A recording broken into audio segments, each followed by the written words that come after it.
I'd like to call this council and committee meeting to order. Madam Clerk, the roll call, please. All members of council are present, your worship, with the exception of Councilors Butler and Councilor Lubert. Thank you. There are no announcements this evening. There is no addendum. Are there any disclosures of pecuniary interest? Madam Clerk, I have a pecuniary interest with respect to PDS 15 for 2018 relative to the Hershey estate, since I'm involved in litigation with the proponent of the rezoning. So I will not participate in that particular issue. If there are no others, there are no notices of upcoming public meetings, but there is a public meeting this evening with respect to a property rezoning. Niagara Innovative Living, Inc. Owner, that's John Henricks, Niagara Planning Group, agent, 672 Edgemere Road. And I understand, Mr. Kernahan, you have a presentation to make to inform council of the background of this matter.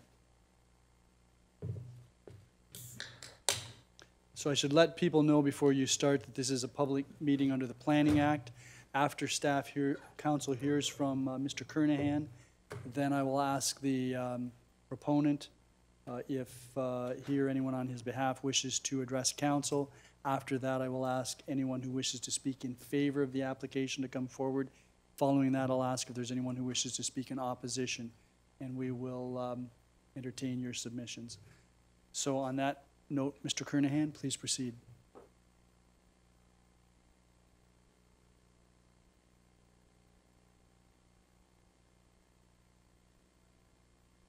An application was received from John Henricks, agent on behalf of Niagara Innovative Living, Inc., who are the owners of the property located at 672 Edgemere Road, and the application was for a zoning bylaw amendment.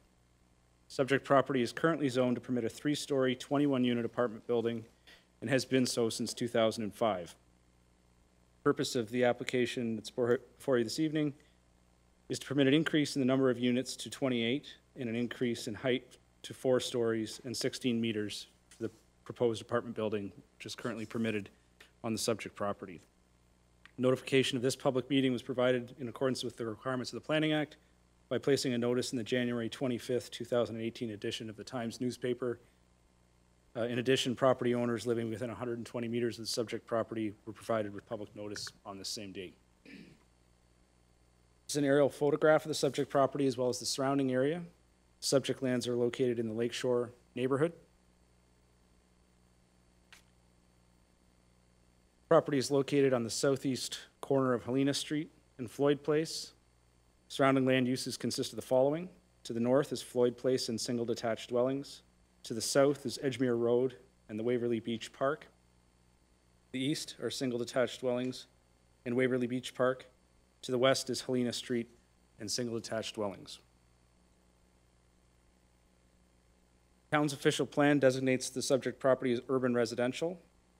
The urban residential designation permits various forms of residential uses, including apartment buildings. The zoning bylaw amendment is considered consistent with the town's official plan's policy for intensification, as it will add to the variety in housing stock and contribute to intensification in the Lakeshore neighborhood. This slide shows the natural heritage features in the vicinity of the subject site. As you can see, there are no natural heritage features on the site, and the NPCA has confirmed through pre-consultation and their subsequent comments on this application that the proposed development will not impact upon any natural heritage features.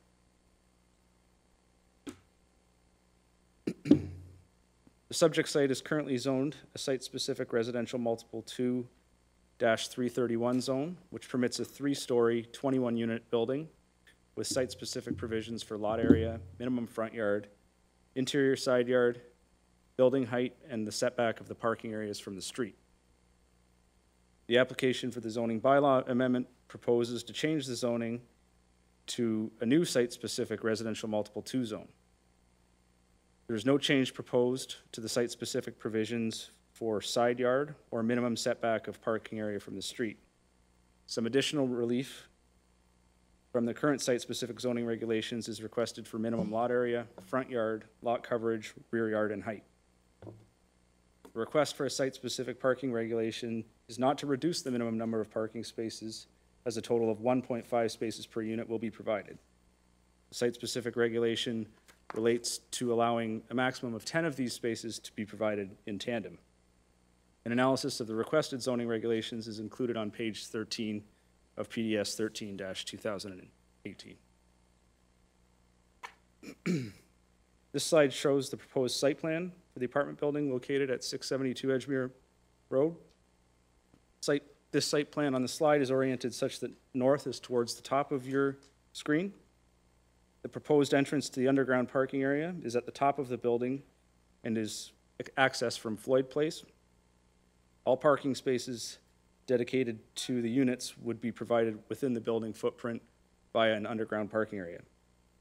7 visitor spaces, including 2 which are accessible, would be provided to the west of the building with access from Helena Street.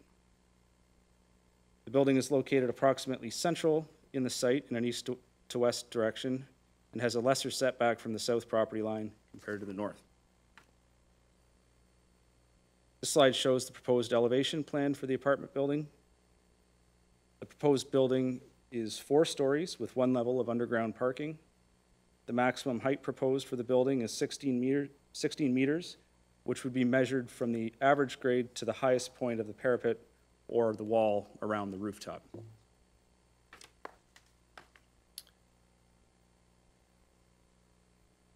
Because the site was previously used for commercial purposes, in particular a motel and tavern, and now residential uses are proposed, an environmental site assessment and record of site condition are required prior to the site being used for residential purposes.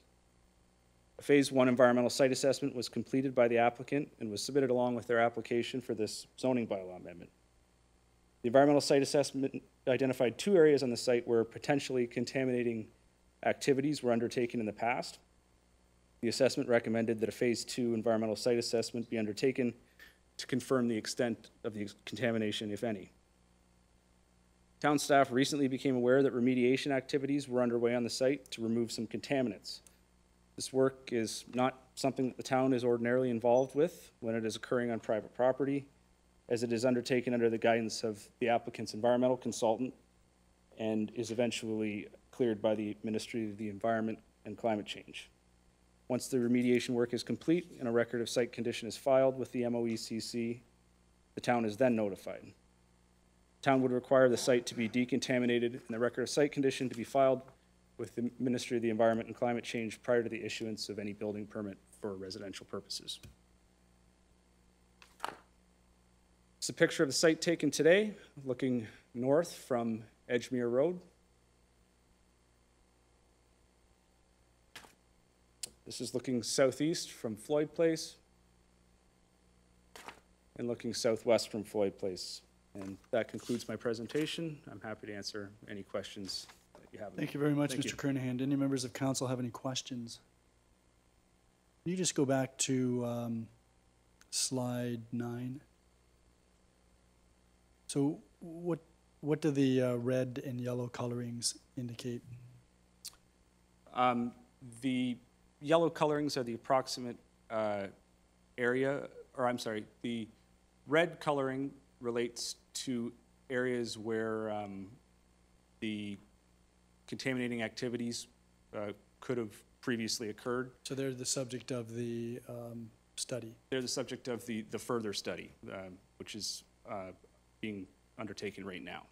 So the environmental site assessment concluded that that red area in the north had some fill of unknown origin, and that due to the presence of a furnace, an oil furnace, the red area in the south could have had some potential contamination. Okay, and the yellow? Is that the building, the proposed building?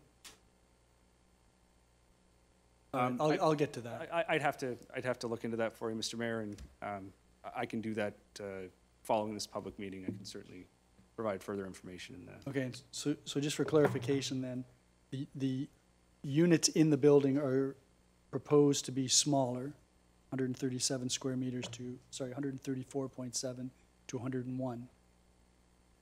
No, the proposed, that figure that you're describing limits the number of units which are permitted on site. So that's the lot area per unit. Minimum lot area. Minimum lot area per unit. Right. So The proposal is 101 square meters per dwelling unit. The current zoning provides for 134.7. That's correct. So there'll be smaller units. There could be smaller units. No, the way that that figure is calculated is by dividing the square area of the subject property by the number of units. So currently, this proposal would allow more units on the property than the current zoning permits. The units would not necessarily be larger or smaller, just the total number permitted on the property would be more. So bear with me.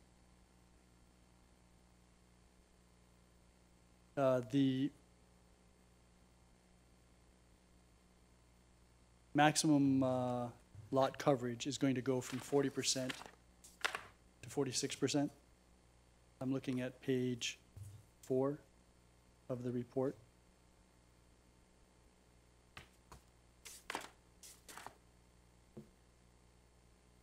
That's correct. So that means there'll be more building on the lot. Was that a fair Correct. inference? And the number of units currently approved for the 3-story building are 21. The proposal is for a 4-story building with 28. The ratio is the same. So why would if there's a bigger building, same ratio of units per floor, why would the minimum lot area per dwelling unit less? If I might, the lot area hasn't changed. The lot area is the exact same size. The number of units is greater. Therefore, the minimum lot area per unit is smaller.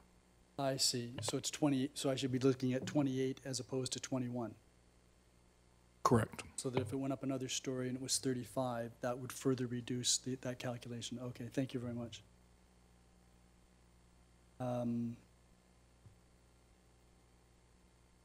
Okay, I think I'll save my other questions for when we get to the report. Thank you, Mr. Kernahan. Does anyone on behalf of the proponent wish to address council?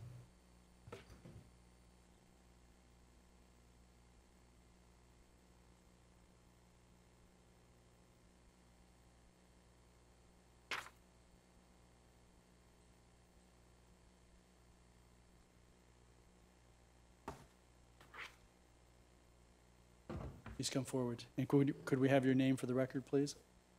My name is Heather Sewell, and I'm with Niagara Planning Group. How do you spell that? Your last name? Sewell, S as in Sam, E-W-E-L-L. Thank you.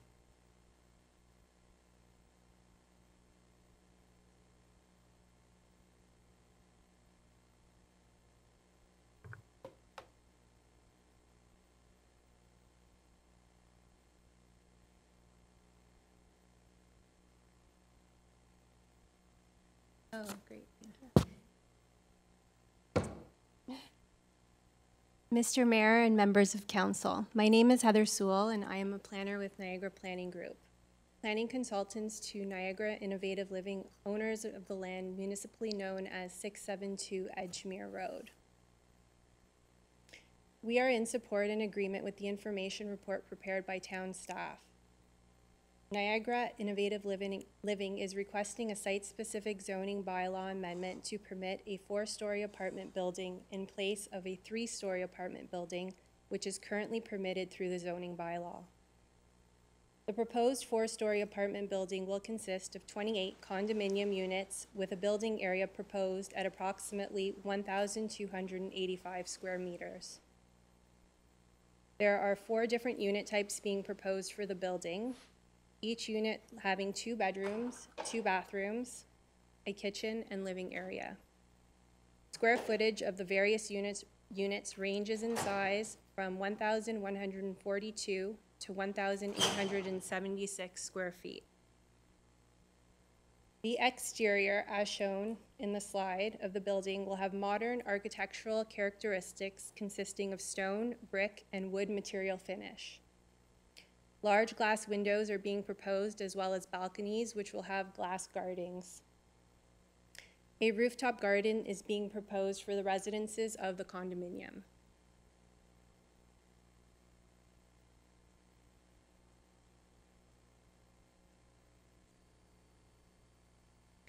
42 parking spaces are proposed for the site in both surface parking and underground parking areas, some of which will be accessible and tandem.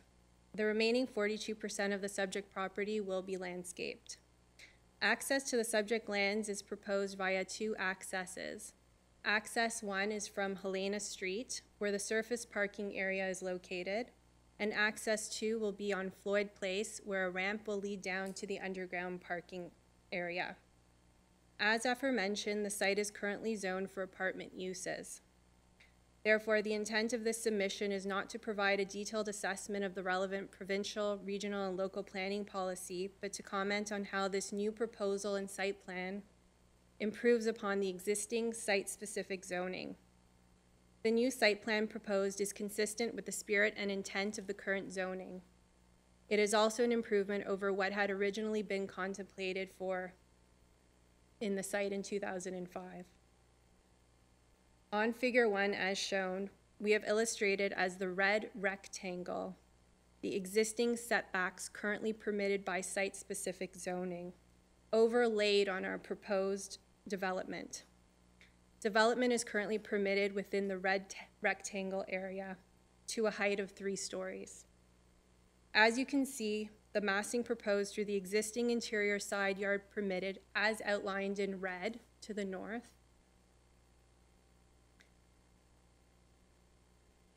would have placed the entire face of the building at 6.1 meters.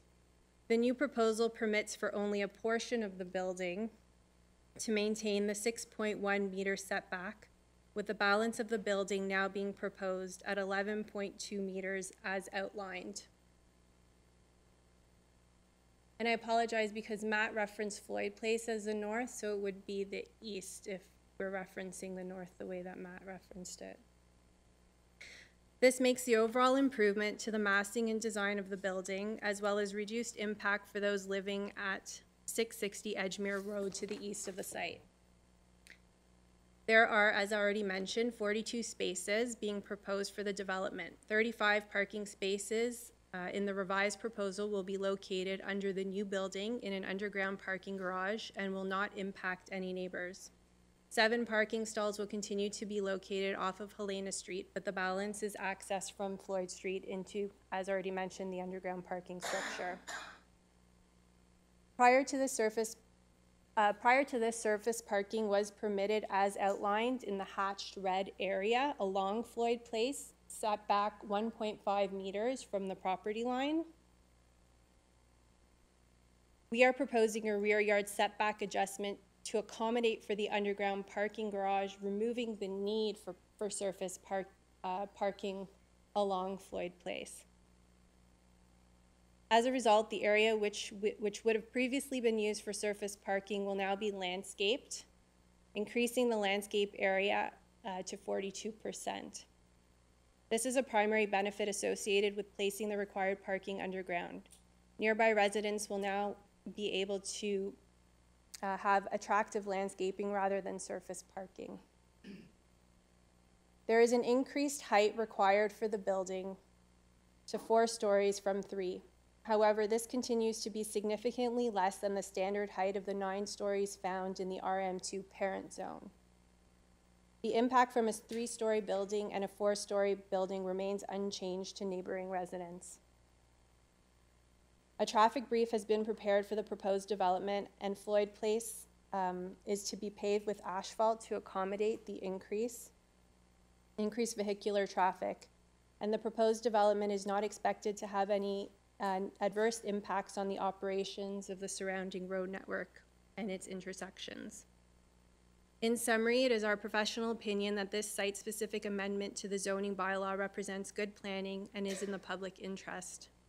We humbly request your support in this matter, as the proposed site-specific zoning is consistent with the purpose and intent of the original site-specific zoning and conforms with all relevant provincial, regional, and local planning policies.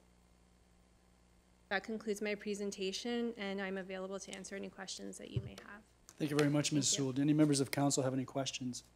Councilor Passero. Thank you, Mr. Mayor. Ms. Sewell, if at the end of the day, council does not endorse the 4-story plan as presented, does this simply drop to 3 stories with the same configuration, or do you look at alternatives or revert back to the original design? Has that been contemplated? Well, if council does not support the 4 stories, the 3 stories is already in place. So it would move on to site plan process within the existing zoning framework. But I'm speaking to the design that's in front of us as far as the elevation that we saw, as far as the 4-story rendering on the cover page to the presentation. Would it simply be that you would chop off a 4th story and go down to 3, or would you go back to the drawing board and see what you could squeeze on as far as the original zoning provisions? It hasn't been contemplated at this time, so I'm unable to answer. Thank you. Any other councilors? Ms. Sewell, so 42 parking spaces for 28 proposed units, That is correct. and all but 7 will be underground? That is correct. How many of those underground spaces are available for visitors? The visitor parking the intent was that the visitor parking would be available at surface and that the underground parking would be available for the residents of the building. Right, and so the tandem parking, that's for the residents, that's down below, That's correct. so they can manage their own comings and goings from the tandem units. That's correct. I'm surprised that 7 parking spaces would be adequate for a 28-unit building. It meets the zoning at 1.5, the 1.5 ratio that's required for the building at 42. 1.5, including visitors. Yes, that's what's required for parking for the apartment building.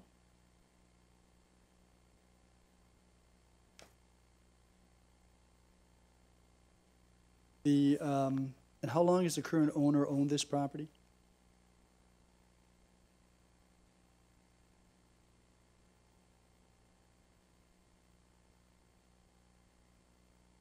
I'm going to defer.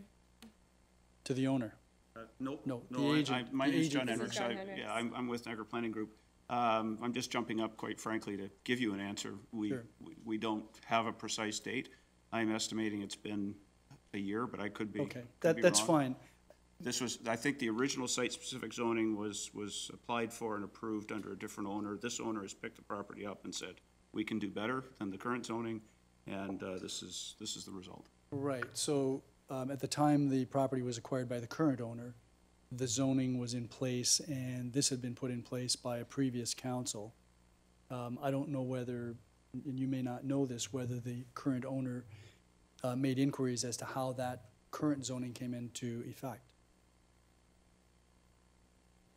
Are you familiar with the history? Well, quite frankly, at this point, you're asking me a question that I hadn't prepared for, and I don't know if That's fine, if you don't know the answer. We may have addressed that in our planning report. It's not coming to mind as to the history of it. But I will say that certainly the zoning that we see in front of us, that we were dealing with, we feel that the zoning we're proposing is an improvement.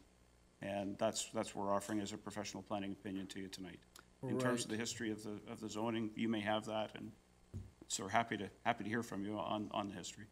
Okay, there was a 4-story building proposed in 2005.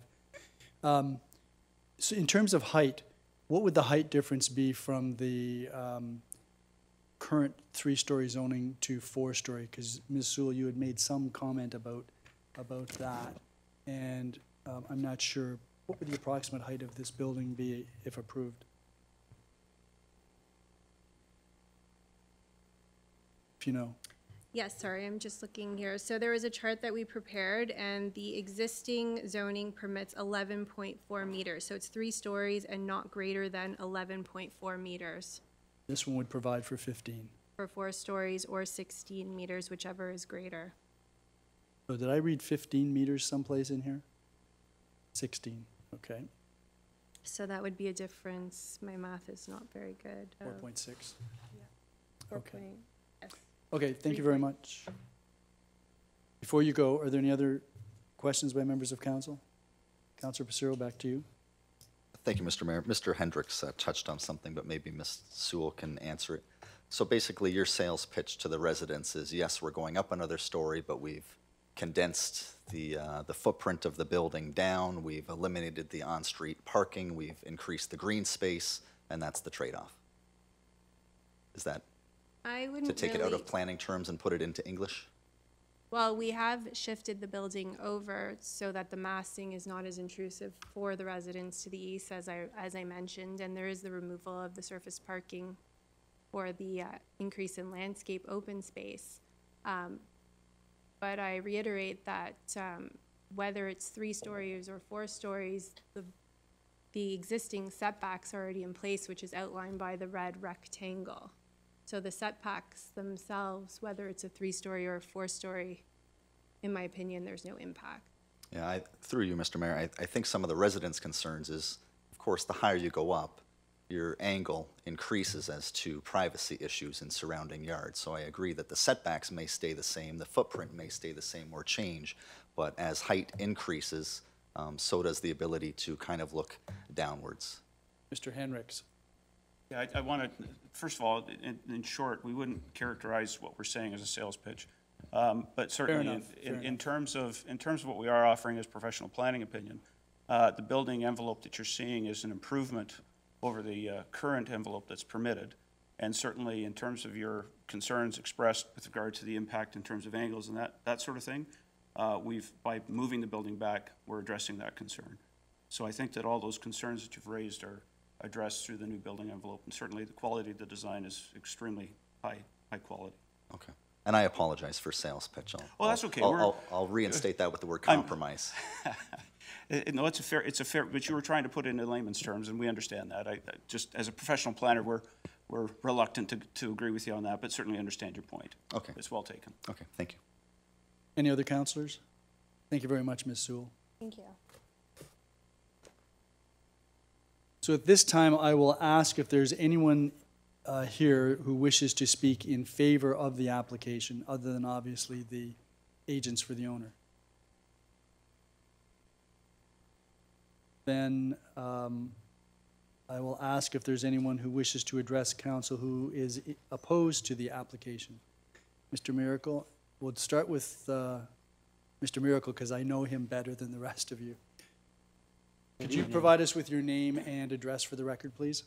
My name's Harold Miracle. I live at 332 Helena Street, which would be 2 lots north of Floyd Street.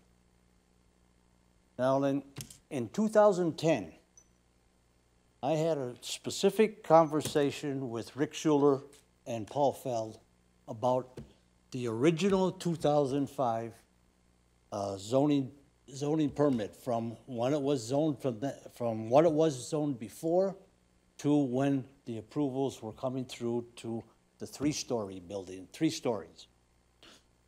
At that particular meeting, they assured me, 2 of the most trusted men that I know of that lived in this town, 2 men that assured me that there was a timeline on the on that 3 stories. When the original project fell through, they told me that it would go right, it would revert back to the original thing, and anybody who come forward after that would have to start the whole process over, not from the 3-story on up, but from the original pre-2005 zoning law, what it was in place at that time. Along with this here, that while naturally that timeline elapsed, and I am still under the assumption from these 2 counselors of the day that this here application right now is null and void. So Councillor Fell wasn't a councillor in 2010, and we can get it. No, but they were counselors at the time. I'm just saying that I had this 2005, conversation at that time. And Mr. Lustig can respond to that later when we get to the report. We'll ask that specific question. Okay, some of the things else that the council had in place at that time was before any shovel went into the ground, 75% occupancy had to be sold before any any of it move forward. Now, at that time, the owners could not get 75%. They asked for an extension, and it was granted. After the extension lapsed, they asked for a second extension. Town council turned them down.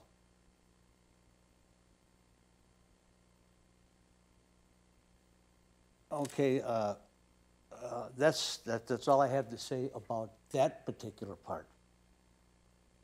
Now, I've lived on Helena Street 33 years. And as everybody, I think, in town here knows, and the other people that live in the area here, water has been a big problem with us down there. Water drainage, no matter what you look at, water is the biggest thing. For 33 years, every January, when we have snow melt, when we have a January thaw, mostly then, when we have a thaw, the ditches fill right up. I've had to go out and buy a submergible pump 33 years ago and drain the ditches. And I drained the ditches by putting the submergible pump in the ditch and pumping it across the road into the main sewer line that runs on the, it'd be on the west side of Helena Street, right down to the river or down to the lake, and it discharges into the lake. I run it directly into there. That holds plenty of water. But every year I've had to do that here. So I've had to use a submergible pump, and I've had to pump water right off my lawn. Now, at times, my sump pump in here runs every minute and a half when you have these times. And I keep praying that it doesn't burn out. So to help it is the reason why I drain them ditches and drain my lawn. So now, after I get some of the water out, instead of every minute and a half of my sump pump filling, now it moves to 5-8 minutes. It makes me a little more, feeling a little better. To know that it's not going to burn out on me right at that time. Okay, in 1996, 1997, somewhere right in that area, there was a sinkhole developed on Helena Street, right in front of Rejan's house. Now that hole was approximately 10 to 15 feet in diameter. We called the town on that. After much hullabaloo, we finally got them out here.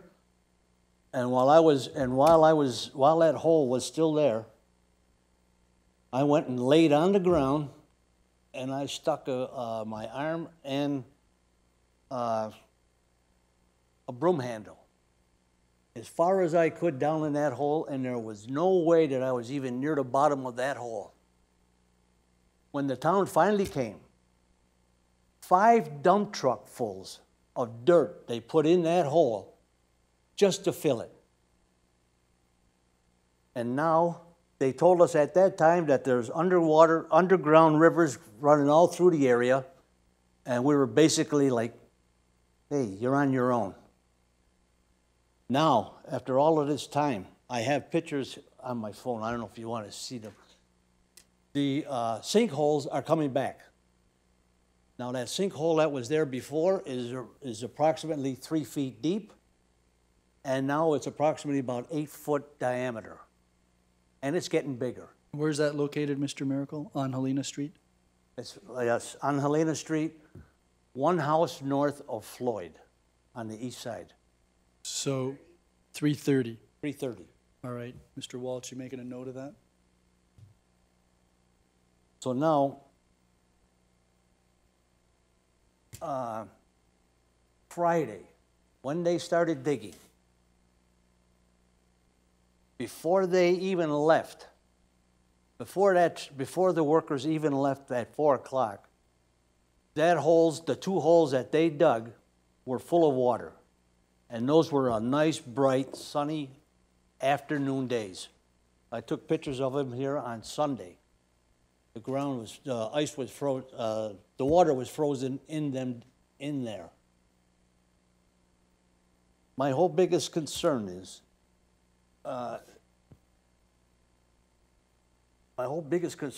is a couple of things. Digging there, what's it gonna do to my property, Rejan's property, and a couple other properties here that are adjacent or across the road from their project. Now, on Floyd Street, there is only, at the corner of Floyd and Helena, there is only a water box there. So all waters that are coming right now come from Bassett, comes down Floyd on the road into that water box, and once that gets filled, it crosses the road to Helena, and then it's dumped out into the lake. There's nothing on Edgemere for town sewer. There's nothing on Helena Street from that firebox to Edgemere that I'm aware of. And like I say, I've got 33 years in that area. One other thing, when you look at Floyd Street,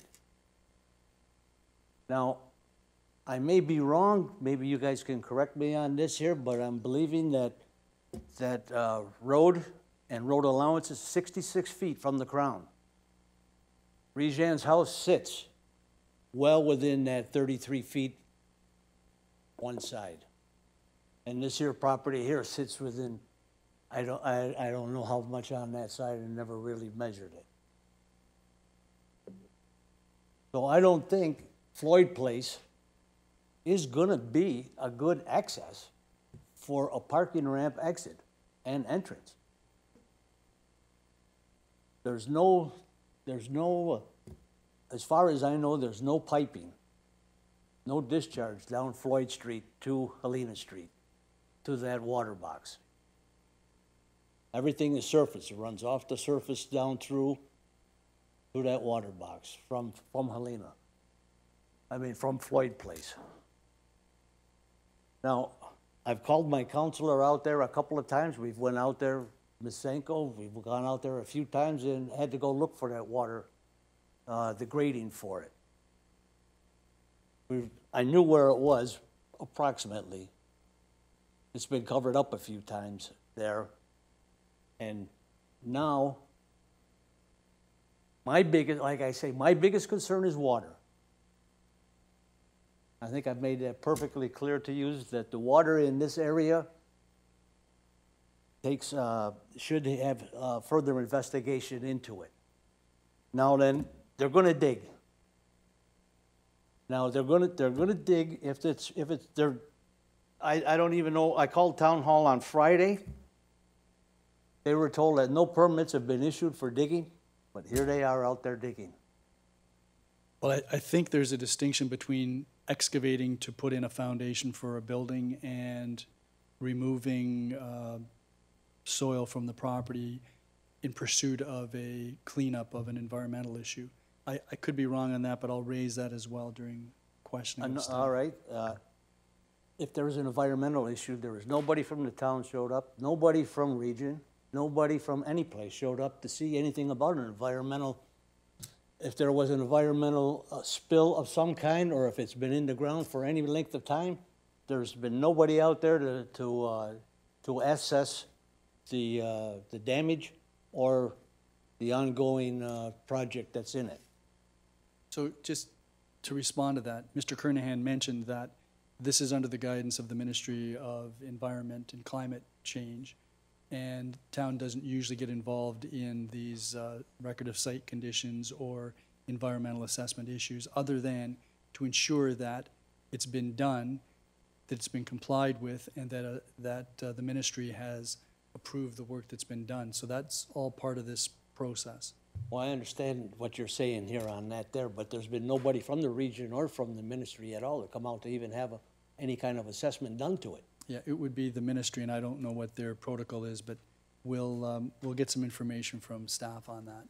And like I said, I've lived there all this time here, and if there's environmental problems on that there, and if it was known from before, from the other owners in 2005, why weren't we notified? Why weren't we assessed to the conditions that there was an environmental spill there of some kind? Don't know that it was a spill. I think there was a Well, furnace of there's some contaminant. sort. As he's reported, there is a contaminant. Right. We should have been notified, Okay, that's the Ministry of Environment, I presume. and we weren't. And now everybody here in this room knows that we have not been informed. Fair enough. The last other thing here that I wanted to talk about here is, I got one other thing here. Digging. How far down do they, what's the protocol for the town to go deep for each story of building? Parking you're inquiring about. Yes. Yeah. We'll get a response Even a from staff. foundation to carry 4 stories has to go deeper than a parking lot, I would have. In my experience with construction, and I've built everything from a bridge to an 85-story building, and I can tell you how deep an 85-story building's got to go. Okay, well that's another thing that would take in. The last other thing, building shadows.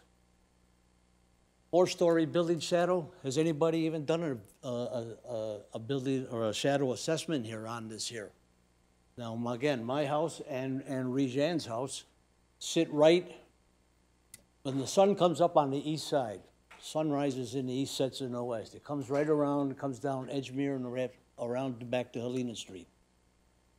Shadows in my neighborhood would be from roughly about 10 o'clock, maybe noon till the sun gets back over to Helena Street, roughly around about 5:30, 6 o'clock.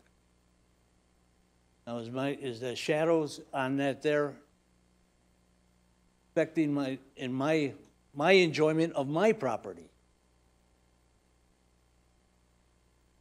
Has there been a shadow assessment done? No.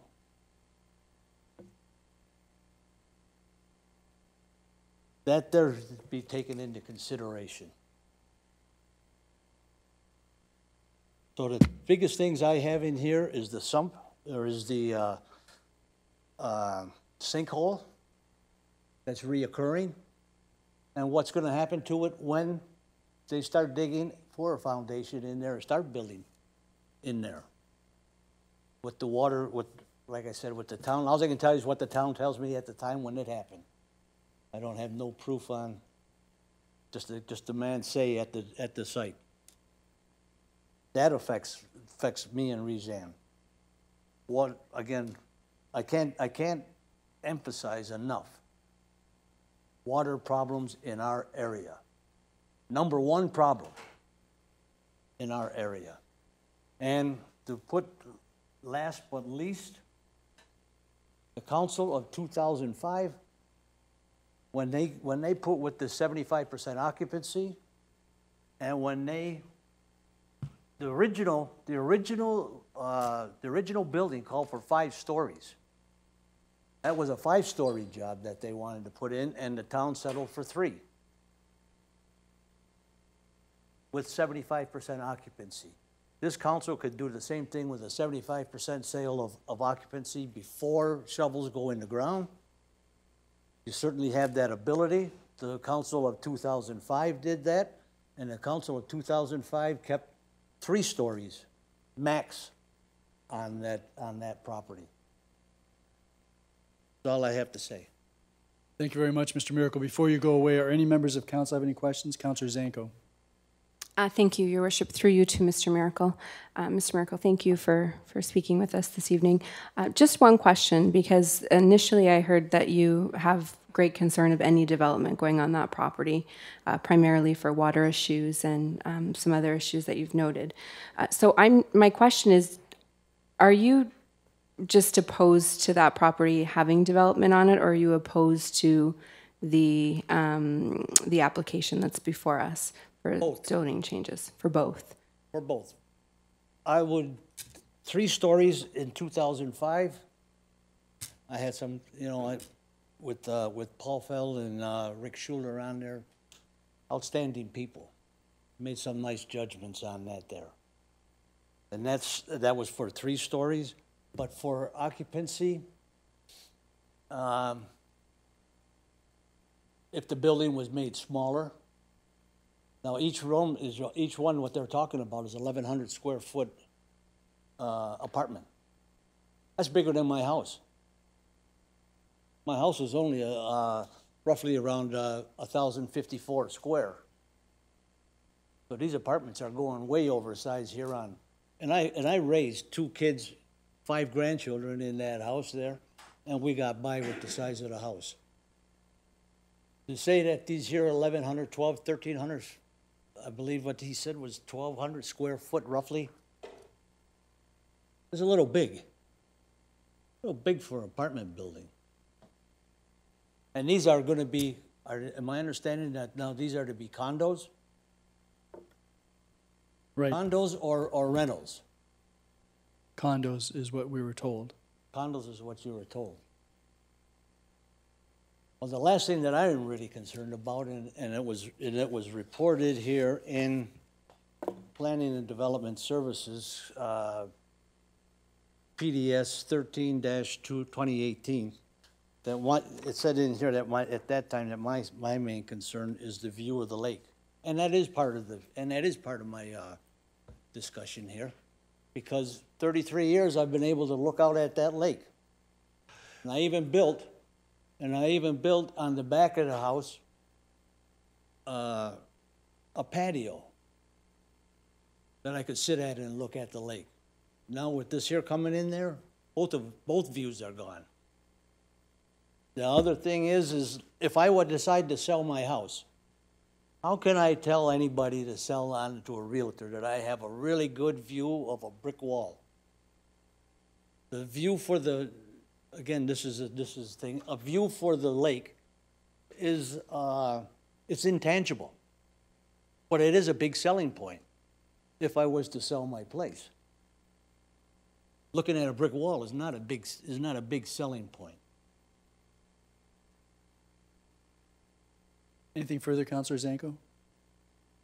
Nothing further, thank I'm going to go you. to Councillor Butler and then Councillor Passero. Thank you, Your Worship. Through you to Mr. Miracle. Mr. Miracle, you say that you've lived there for 33 years, correct? Yes. During that time, the Waverly Hotel was there? Yep.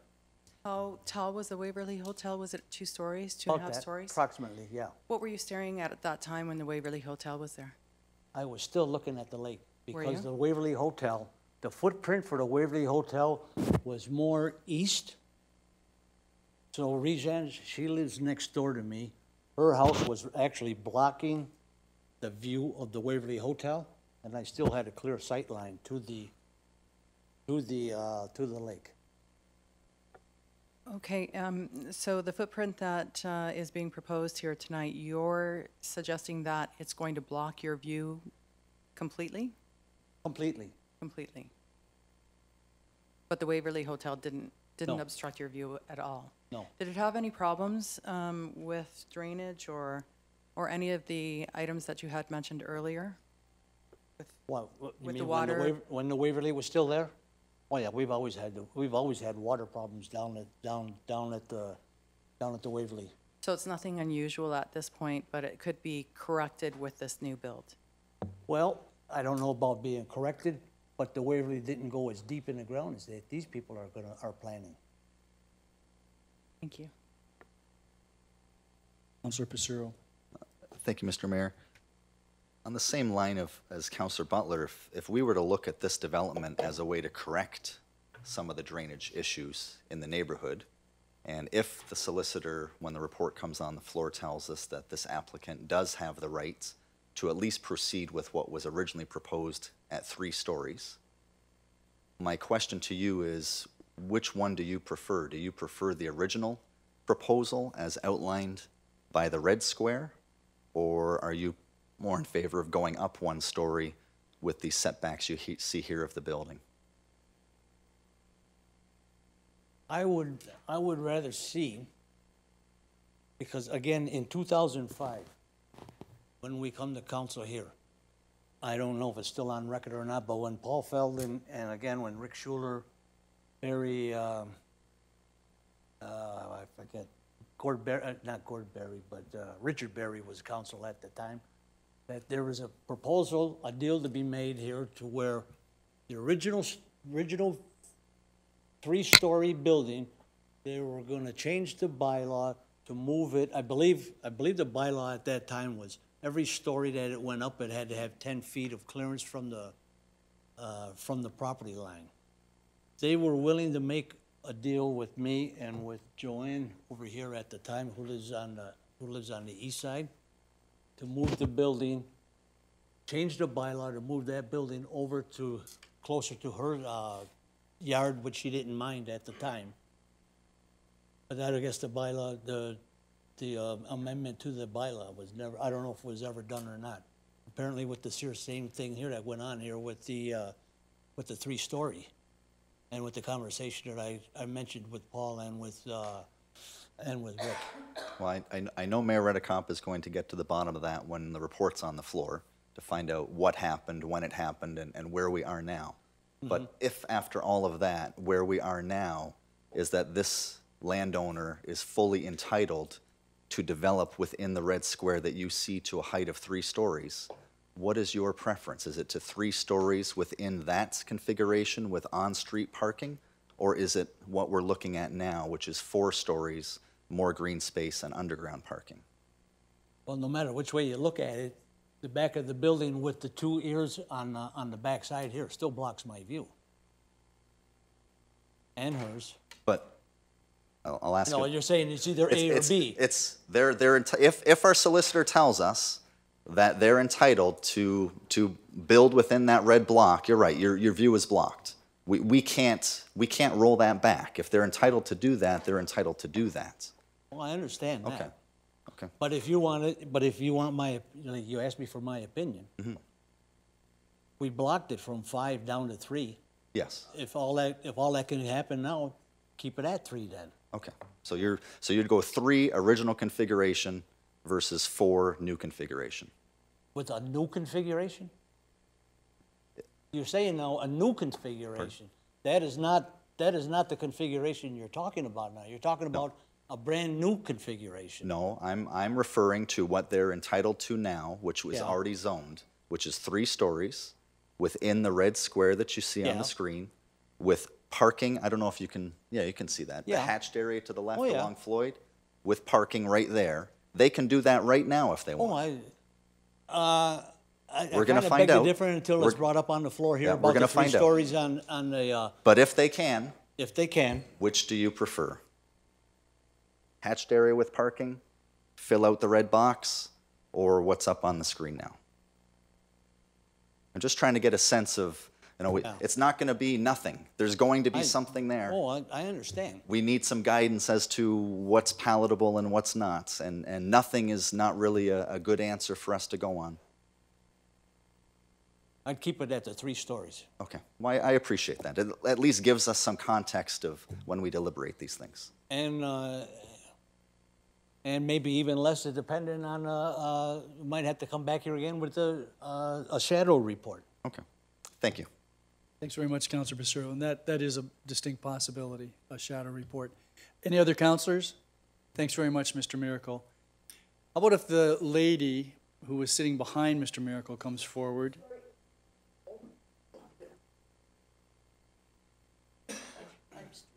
Yeah, take your time. Good evening. Hi, good evening, everybody. I'm Rajan Aslan.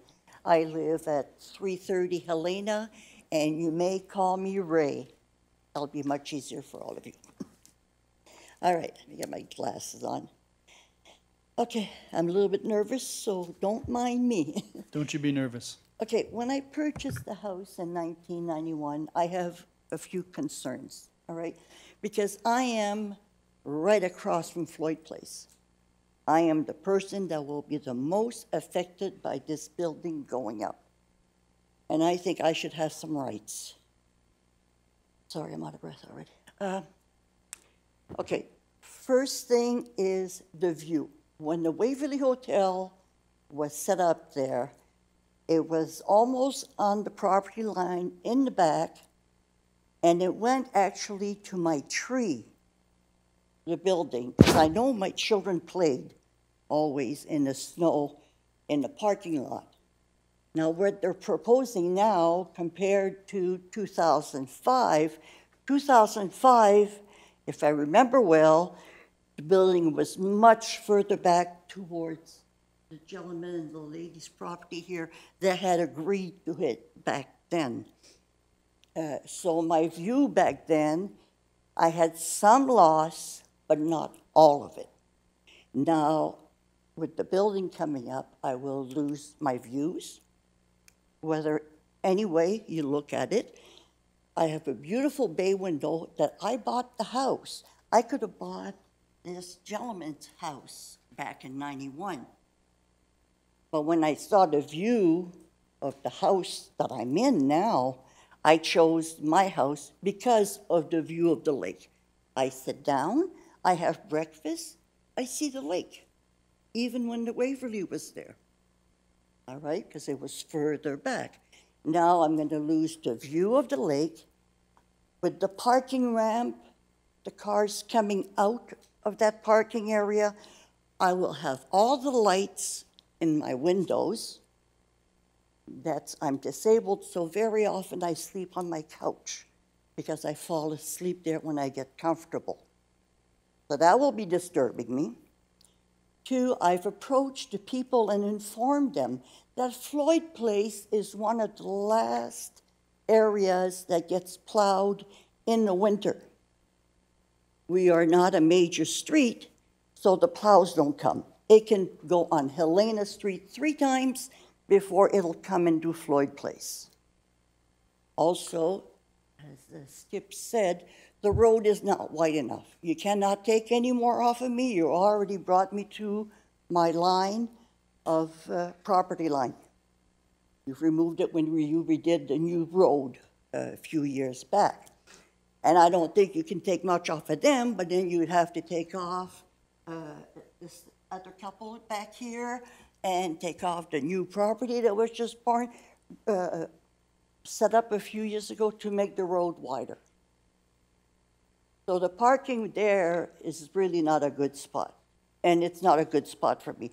And I'm the one to lose the most here, and I don't think it's fair. I shouldn't be losing all this. For the water problems, like Skip said, there's underground rivers floating, and I know they pass under my lot, but they come from there somewhere. And I'm sure if they haven't hit one yet, digging, they will. And with them putting an underground parking lot there, the water will have less place to drain. So again, it's gonna come on my lot and then on Skip's lot. Okay, drainage is horrible around there. And I have a stone-on-stone basement, okay? I cannot afford to pay whatever amount of money to redo a basement. I'm on disability, and the house is mine, finally. You know, so I'm not rich. What else did I want to say? See if I brought it all up.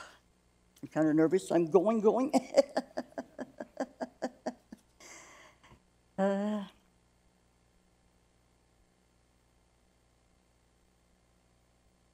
Excuse me. Okay, and also for the height of the building, right now, if you can bring back the slide that shows the building, the brand new building as it's going to be, if you don't mind, please. Sorry. Now, if we look at that building, if you look at the bottom where the car's parked, okay, you have approximately a floor there, okay? And then you count 1, 2, 3, 4. And if you look at the front towers, you have a 5th floor.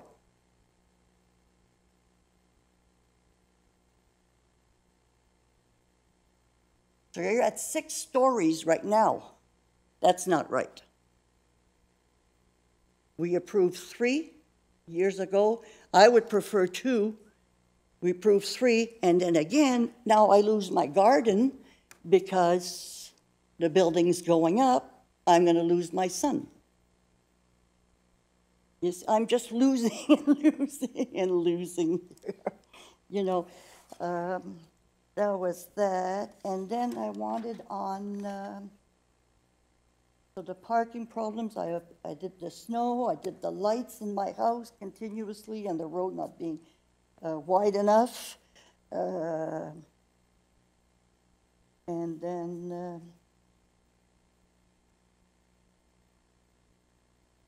then again, when they clean the plows in the snow, when they have to clean up their driveway, which they'll have to do many times a day if we get any amount of snow, because Floyd Place won't get cleaned. So there again, you know, I'm getting all the noise. It's all coming up to me.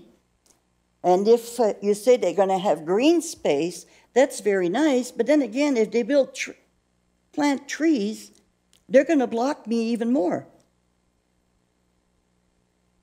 You know, it's very nice, the green space, but I don't want any big trees planted there. I got enough of the ones in the park.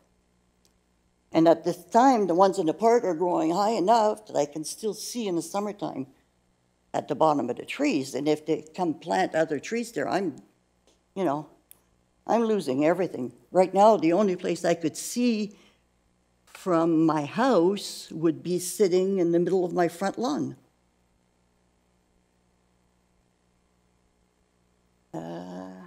And I'll try to be fast here.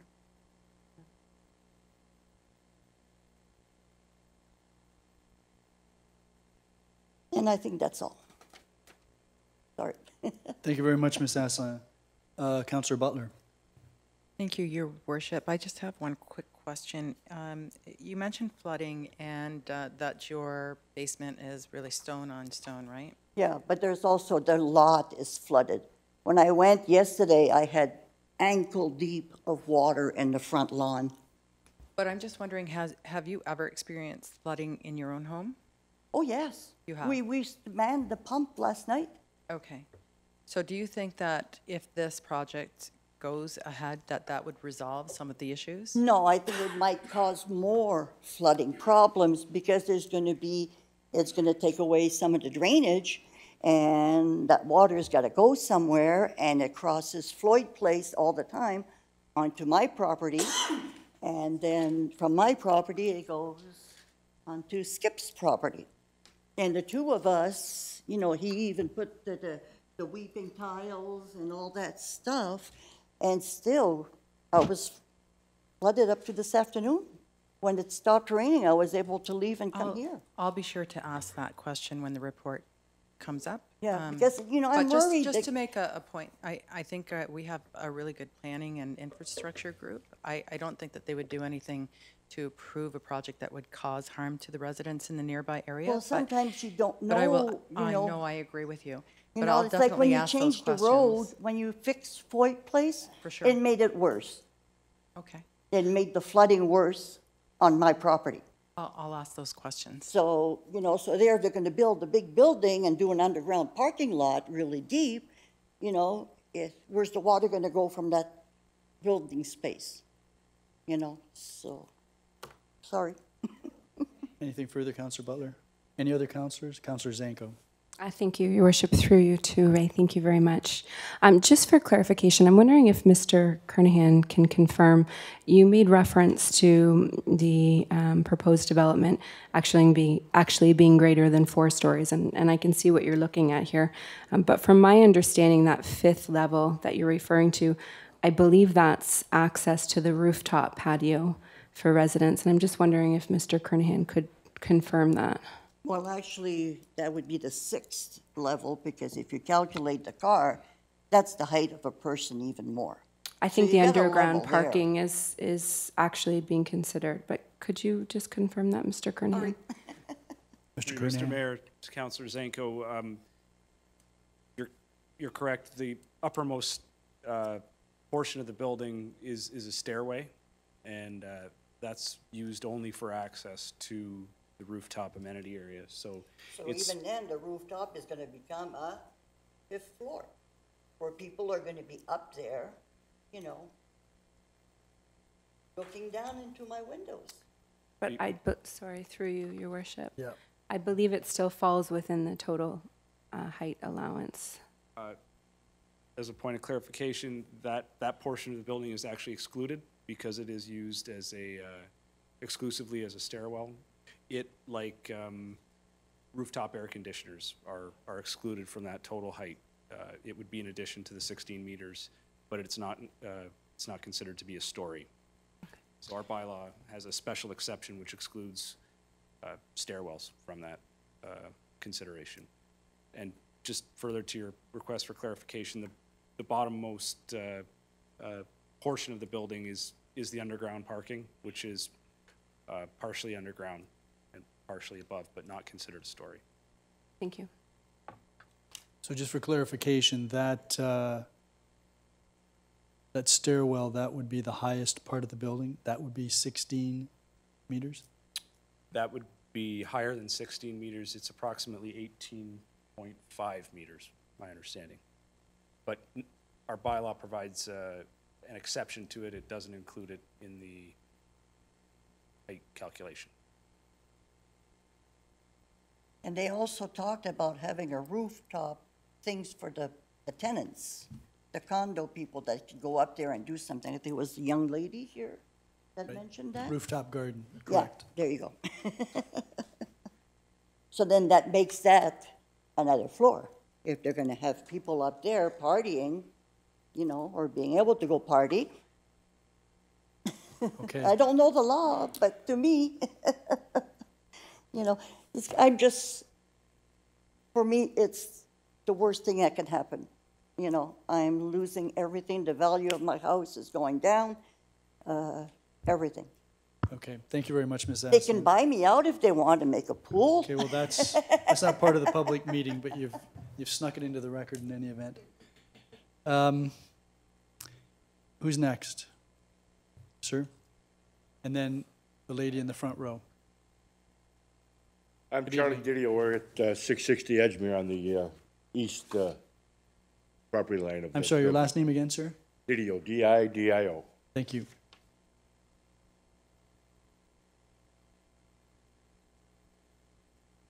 Please A couple proceed. of- Pardon me? Please proceed. I have a couple of main objections. Number one, the height. The parking garage does count as a floor if it's 6 feet above the grade. So this is a 5-story building minimum, whether you believe them or not. Number two is the setback.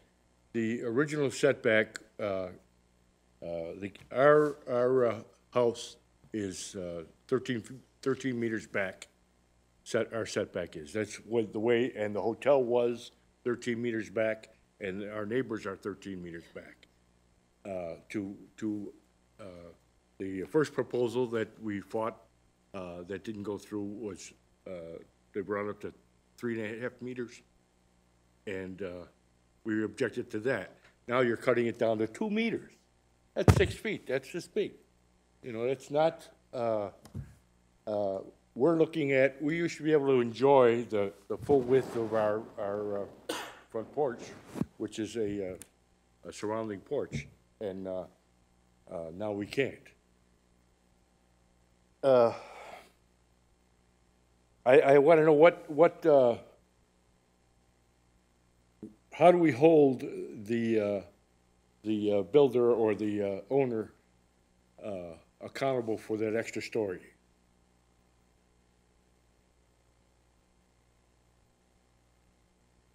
I need the answer to that. Well, you're asking the questions, and we'll follow that up when we deal with the report later this evening. Okay, and how will we know? the outcome? Beg your pardon? How will we know the outcome? Of, The questions I'm going to ask, you're asking. so depending on what happens this evening, if council decides to accept the information report and direct staff to proceed with the next step would then be for the staff to come back with a report later on this year, giving us their recommendations with respect to what should happen, having heard what was said by everyone this evening, Okay. the representatives of the developer and the residents, and questions asked by members of council. Okay, is there any room for negotiating some changes? That's always possible. Especially the front setback. I mean, it's 2 meters is, to me, absurd. And I'm sure that everybody, our neighbors it's gonna be absurd. Looking at that brick wall to our left. When we bought the property, we had a clear view in both directions. And I believe that if we, and sooner or later, we're old, we're gonna sell sooner or later, it would dramatically drop the value of our property. Not having that full vista, the infringement or encroachment on our view shed. I was expecting some kind of reaction from the 5-story thing, and I'm they're saying it's 4 stories, and it really is 5 stories.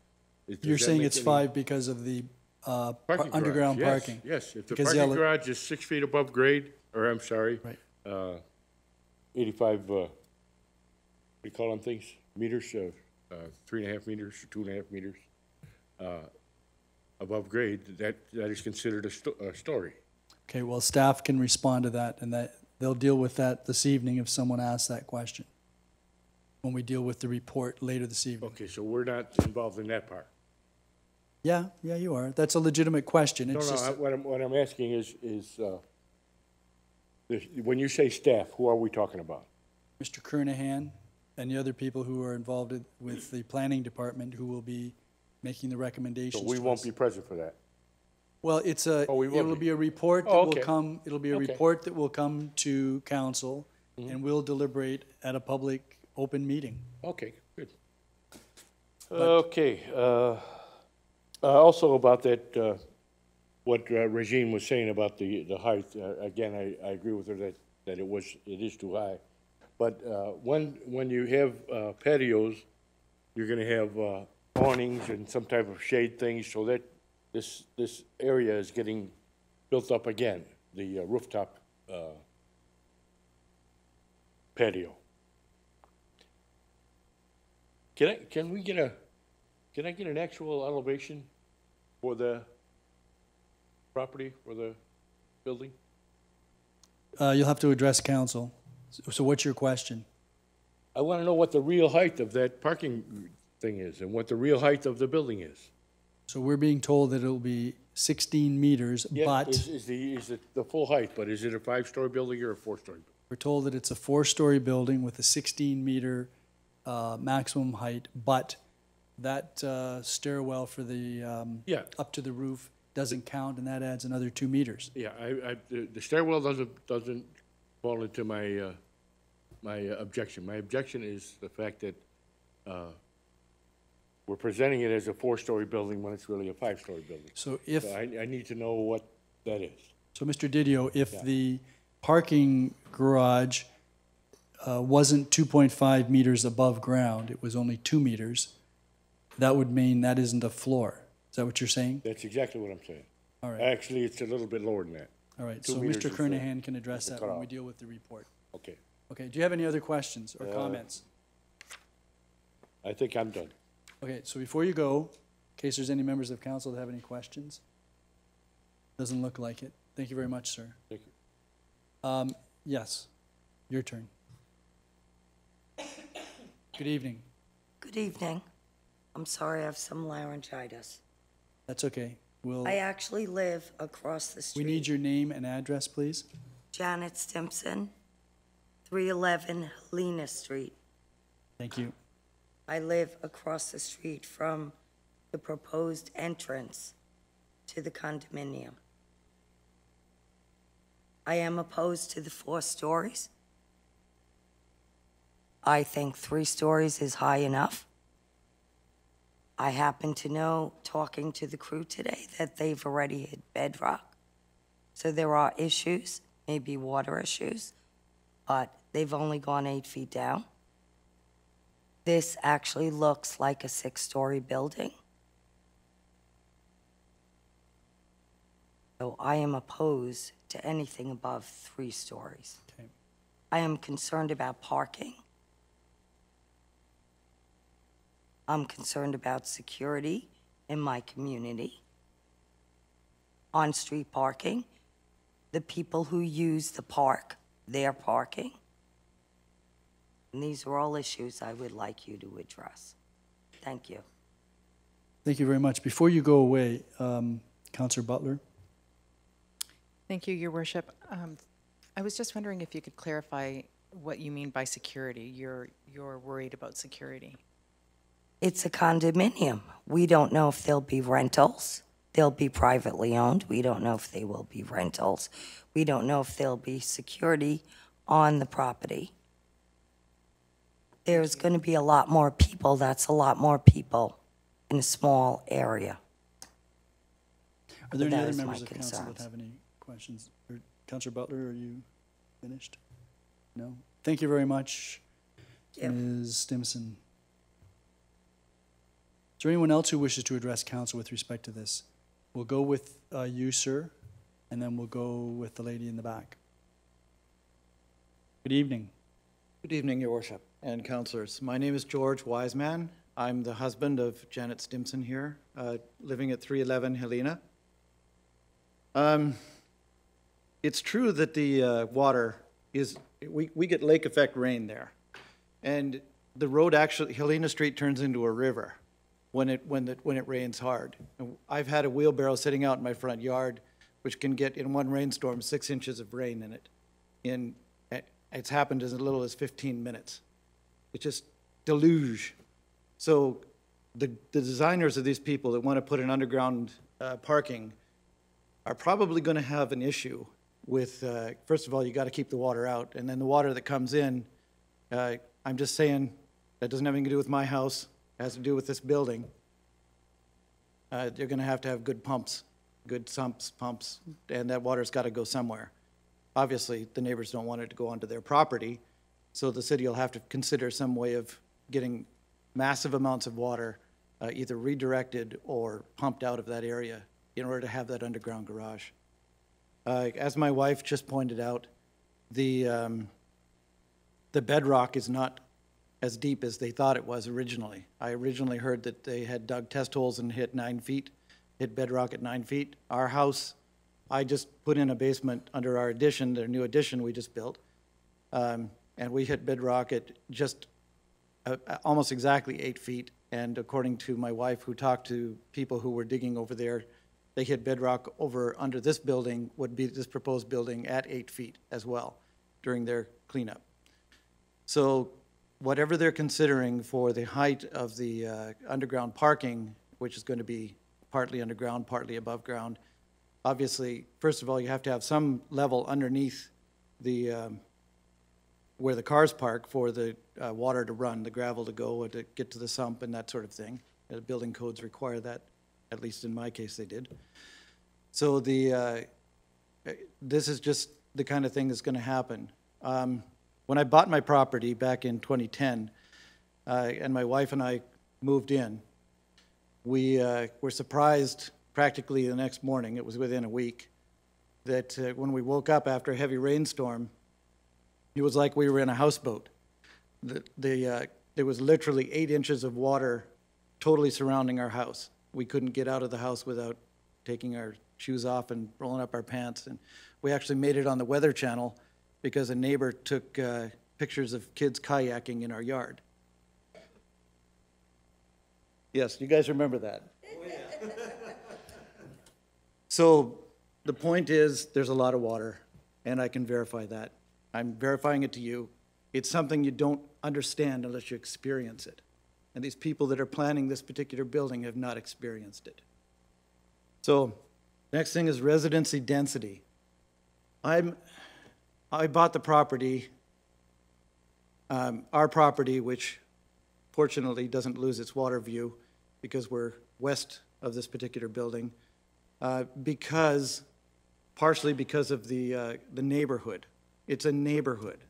It's people who have pride of ownership.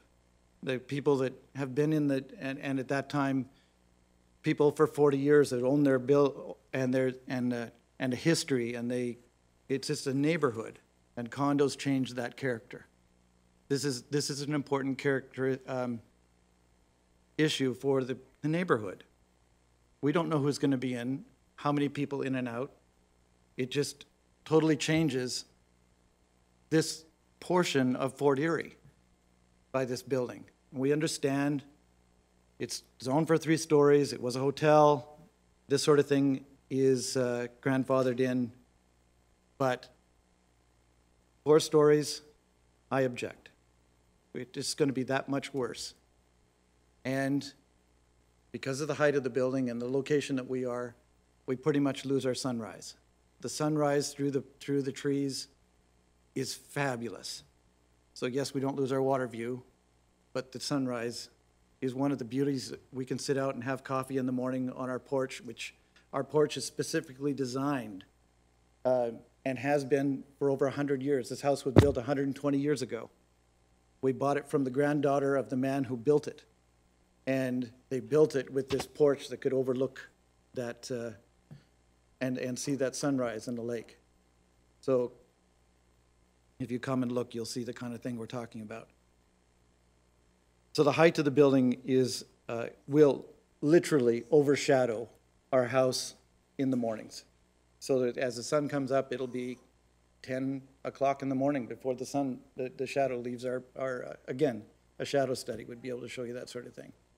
Leave our yard. So right now we have people walking their dogs. We say hi in the mornings. So everyone knows each other. And it's just a quiet, nice neighborhood. I'm not saying that will necessarily change exceptionally, who knows? But it's something that concerns us. So those are the things I had a concern. Any questions? Thank you very much, Mr. Wiseman.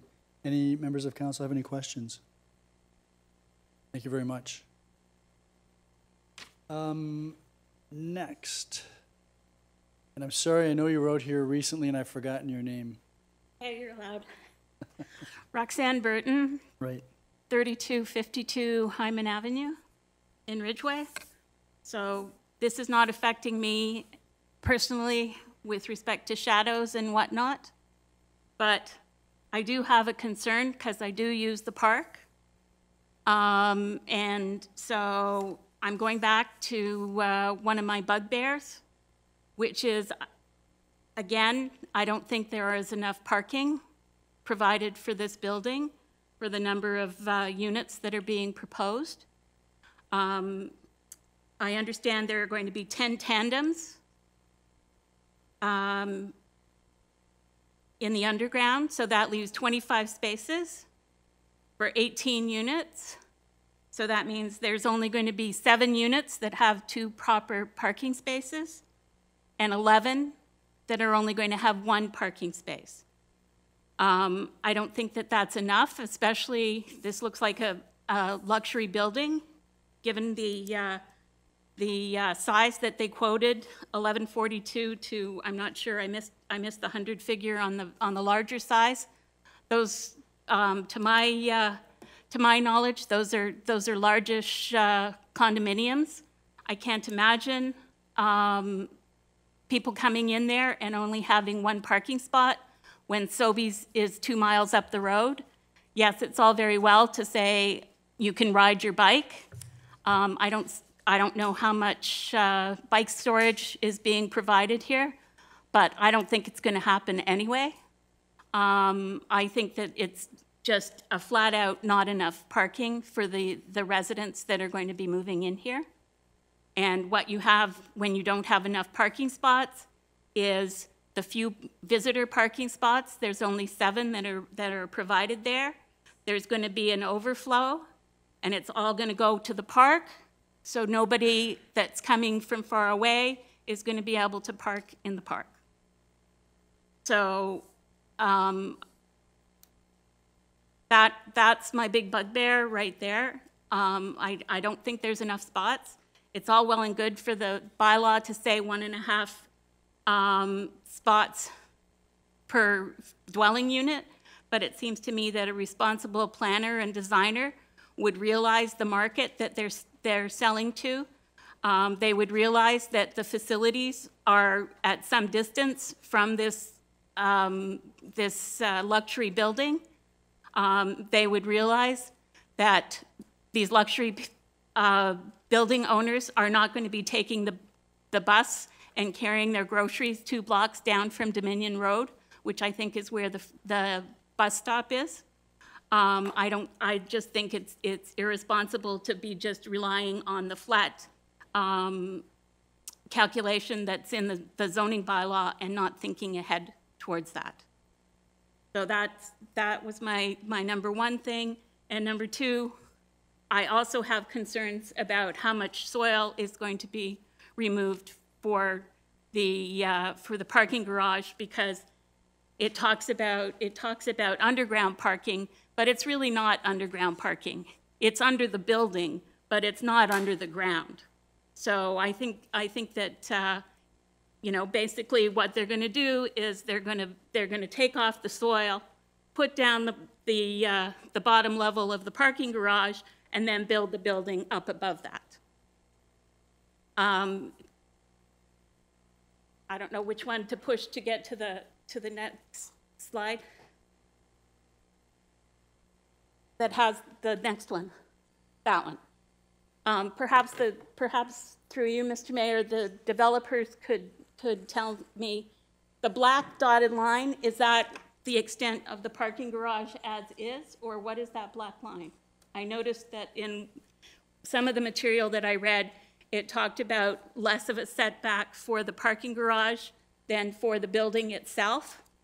Does the parking garage go right to the extent of the lot?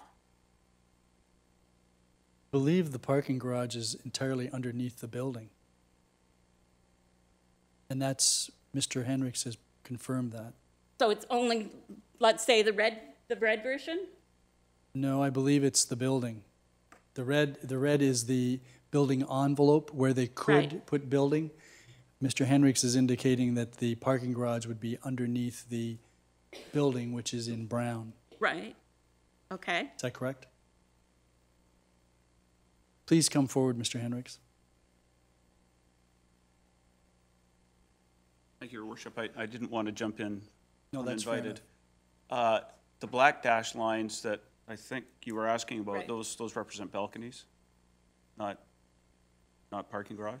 And then the mayor's absolutely correct. We're intending to put the proposal is to put the garage under the building envelope. The red line, just to clarify, the red line represents what the current zoning allows to be done inside a 3-story envelope, including the parking behind or on the north side of the building. That cover everything? Okay. Not I yet? have, not quite. I'll stand ready. Okay, so you're saying that the little black dotted lines inside the brown part, that's the balcony, right? Or are you? Down? Oh, other way. All Okay. right. Do you see how the balconies are set under the roof line? Yeah. Okay. See how the black dotted lines represent the balcony? Out to the street? Under the roof line? Out to the street? Well, that's a property line. I thought you were referring to okay. the. Oh, no. I thought you were referring to the black dotted lines inside the building. Okay, no, I was right. wondering whether or not. It's always good to know what the question is. Exactly. So my question was whether or not the whole black, what you say, the property line boundary is, was going to be hollowed out for parking. And I think that, you know, reconsidering it, that might be a way to get more parking in there, is put more, and then just put your landscaping on top of it. But that's just a suggestion. Don't go away, Ms. Burton. Oh, yeah. Do any members of council have any questions? Okay, now you can go away. Wait, and I have one more thing, is I hope the developer is going to use the flap building systems for all that magnificent glass, so that we don't have birds smacking into all those acres of glass. I have to put that in for a friend of mine. Fair enough. Is there anyone else who wishes to address council? Please come forward.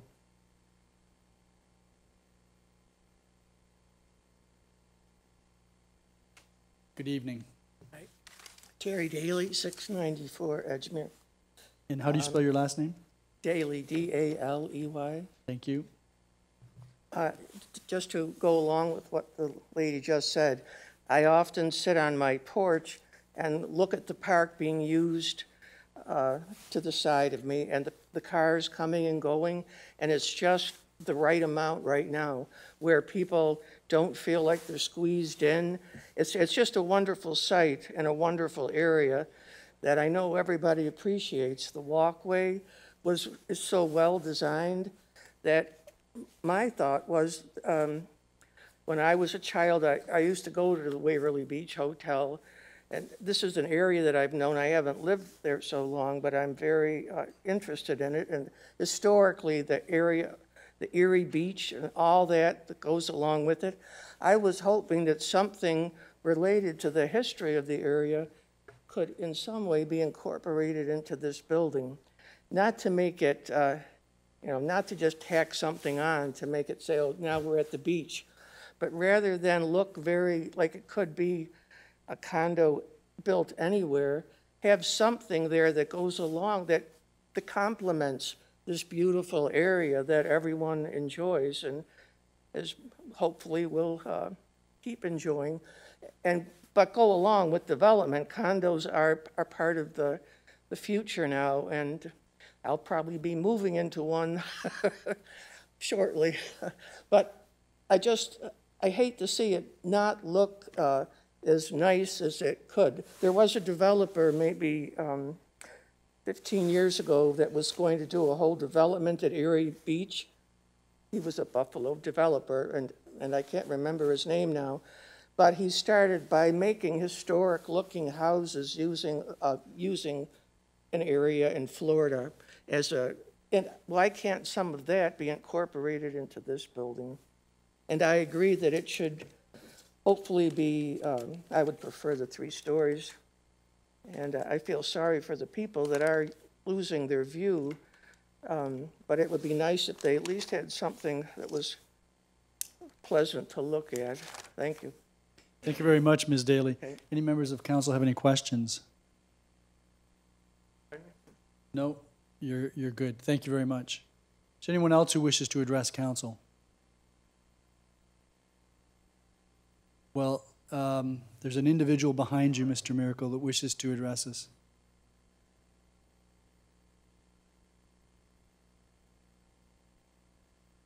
Good evening. Good evening, Mayor, Your Worship, and Council. Tony Sferaza, I live at 323 Helena Street. Sorry, I didn't dress for the occasion, but I was working there.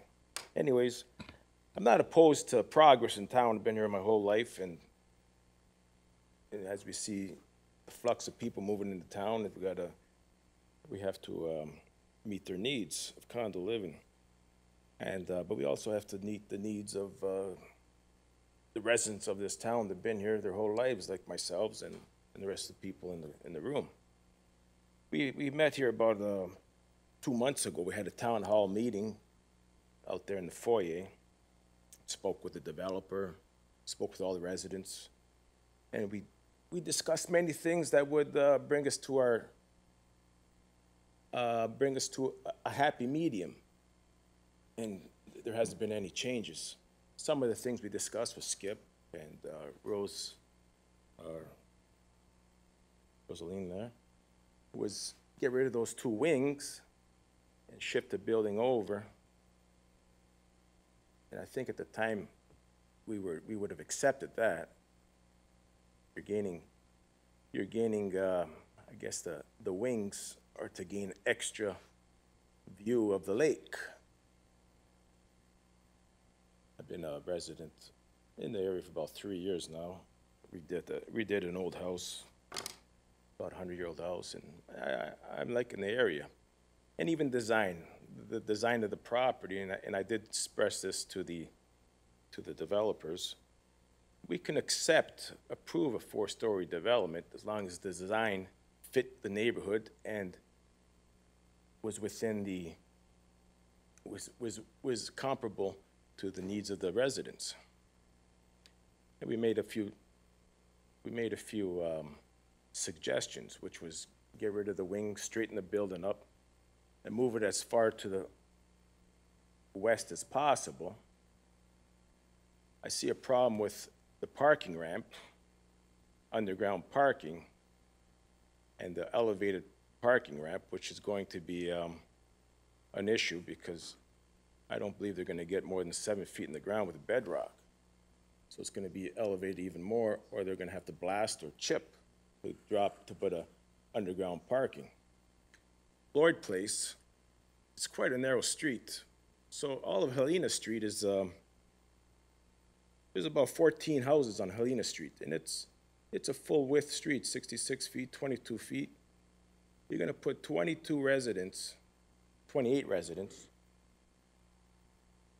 car and a half parking for each resident. That's 42 cars, another 50 cars coming in and out of that narrow Floyd Place.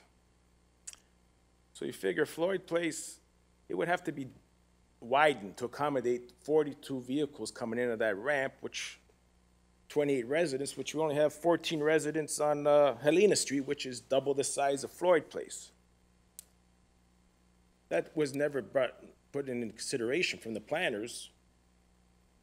It's obvious, 14 houses on Helena Street, 28 residents in an apartment coming out of Floyd Place.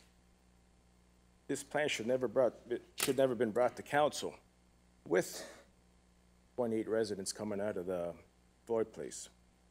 And the only way to do that, you'd have to encroach widen the road south onto the proposed building development. Because you can't go north because Regine's house is right on the road. So that should be taken into consideration when you design this. Because inevitable, it's gonna happen, 3-story, 4-story, 5-story, but take everybody's concerns and come to a good design to make everybody happy. I also suggested put parking instead of on the side of Helena, put it on Edgemere. Just straight row parking, so you don't look at a big parking lot. Make that all the gardens, the pavilion that you have up top there, the gazebo, move it over here, move the building up against the westerly limits of the property, and make your gardens on this side. This way you would make most of the residents that live on Helena Street have a good view of the lake.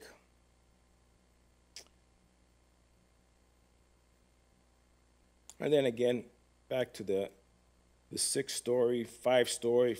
Are we going for a 4-story? Is it a 4-story building? Is it a 5-story building, 6-story building? It's an elevated parking ramp. And the whole front of the building is terrace, which will be elevated. It kind of sticks right into the corner. So that's a story which is elevated, and underneath will be parking ramp, the way I see the plan. This project can go, just a matter of a little more design and thought into it.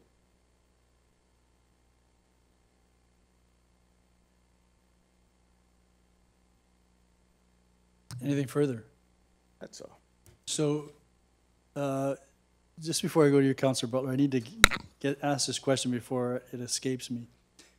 At the south of this photograph, which is up on the screen, or not the south, at the bottom, there's a landscaped strip with, it looks like 6 trees. Are you suggesting that that could be parking? I suggest, because there's already parking on Edgemere. Just asking the question. Yes, and your I answer is suggest yes. that should be parking in the front of the building. Well, the front of the building is over to the right of the photograph, on Edgemere. Rear yards. Edgemere is the front, that's what I'm saying. Make the parking, instead of having half your parking lot, half the side space is a parking lot, for 7 spaces, you can have 7 spaces coming right off of Edgemere. Okay, so you're suggesting that the parking should be off of Edgemere? Yes. At the front of the building? There's already parking there, yes. Okay. Councillor Butler. Thank you, Your Worship. Through you to Mr. Esperanza. How are you?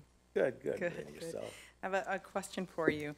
You mentioned traffic flow, and I'm kind of curious. There are 14 homes that are there now, you say, 11 to 14? On Helena Street, there's Yeah. about 7 on my side, maybe another 6 on the other side. Okay. Roughly, yes, a guesstimation, just Do on you ever memory. leave the house all at the same time? Just curious. Oh, probably at the first thing in the morning, 6, 7 o'clock in the morning, I'm sure everybody leaves the house But, at the same but time. have you noticed that the traffic flow is bad when everybody's leaving the house at the same time that you are? Because the reason that I ask, and I'm not being facetious, Yeah. I'm asking because I live on Thunder Bay Road, as you know. Yes. And there is a huge subdivision down my street. Yes. And I don't notice any difference with the traffic flow, and it's a huge subdivision. So I'm just curious. Yes. Why do you think that that's going to be problematic for Oh, you? it's I've not- not noticed anything in No, a no. huge subdivision. I'm not talking about problematic.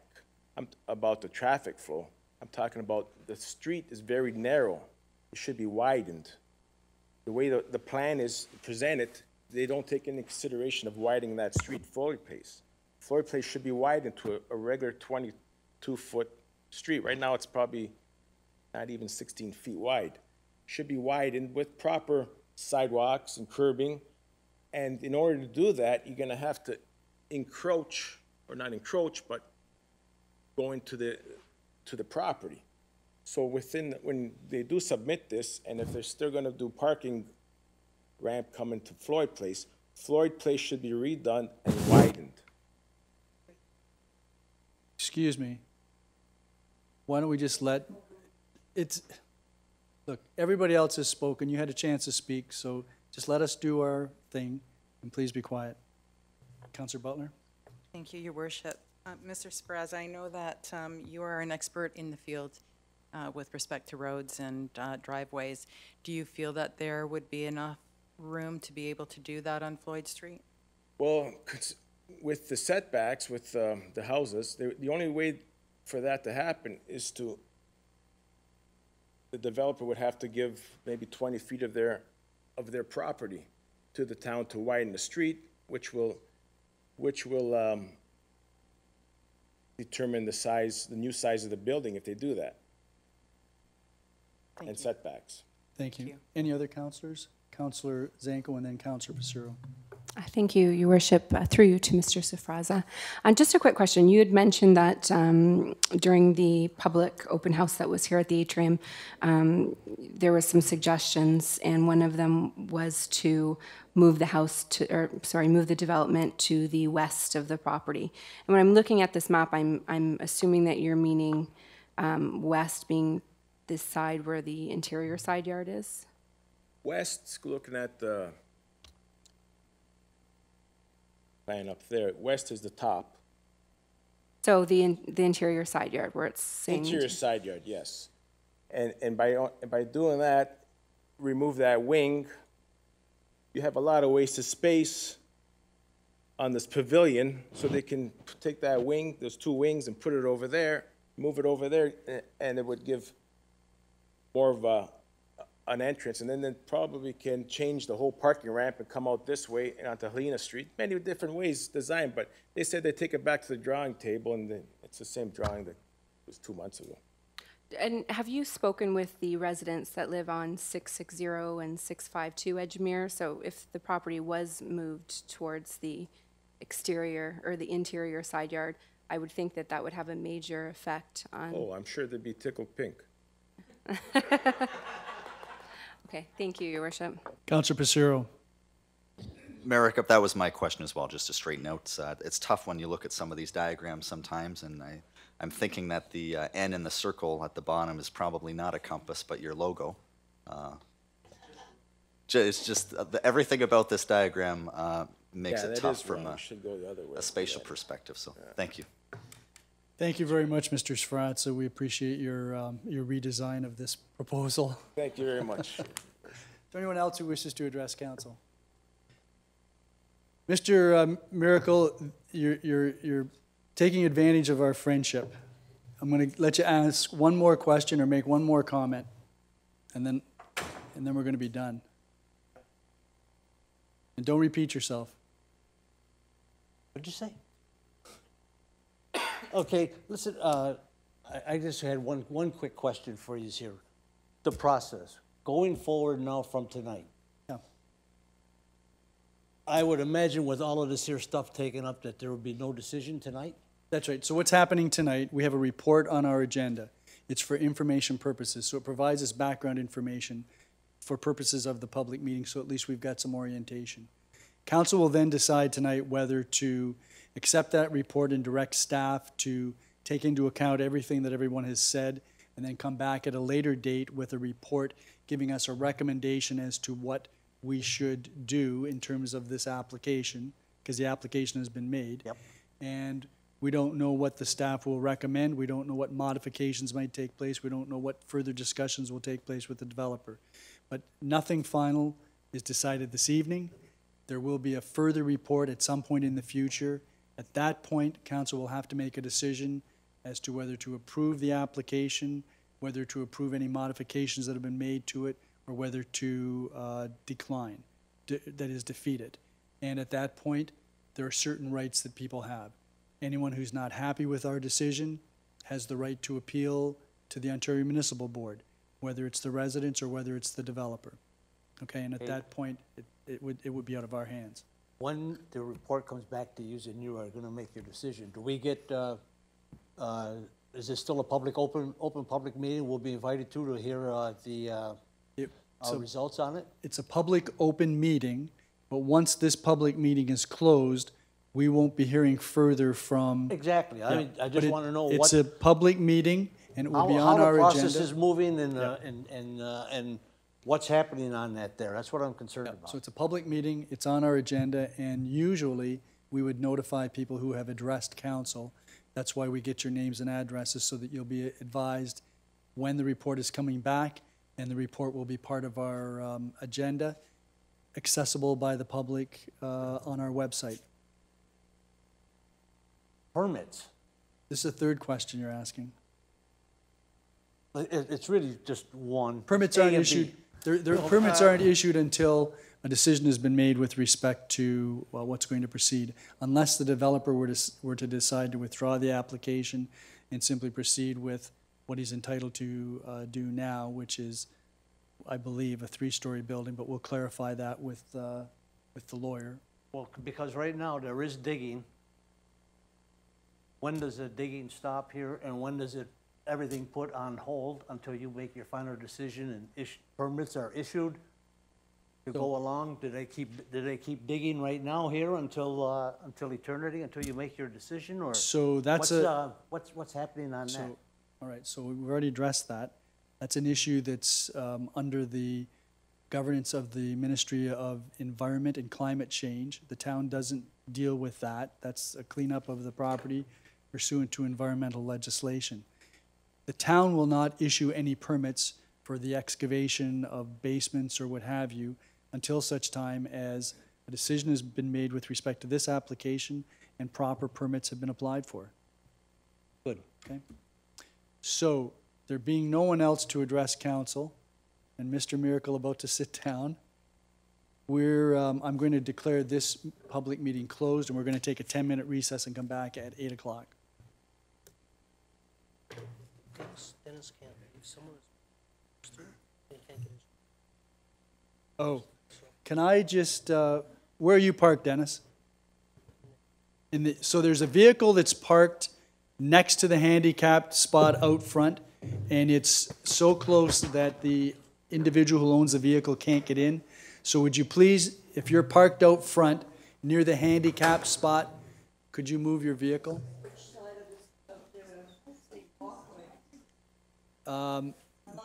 The individual who's being blocked is out in the lobby, and you can find out.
Call this council and committee meeting back to order. The next item on the agenda is the consent items. Does anyone wish any of the two items, one of the two items removed from the consent agenda? If not, can I have a mover for the consent agenda items? Councillor Nutt. Are there any questions or comments with respect to either report?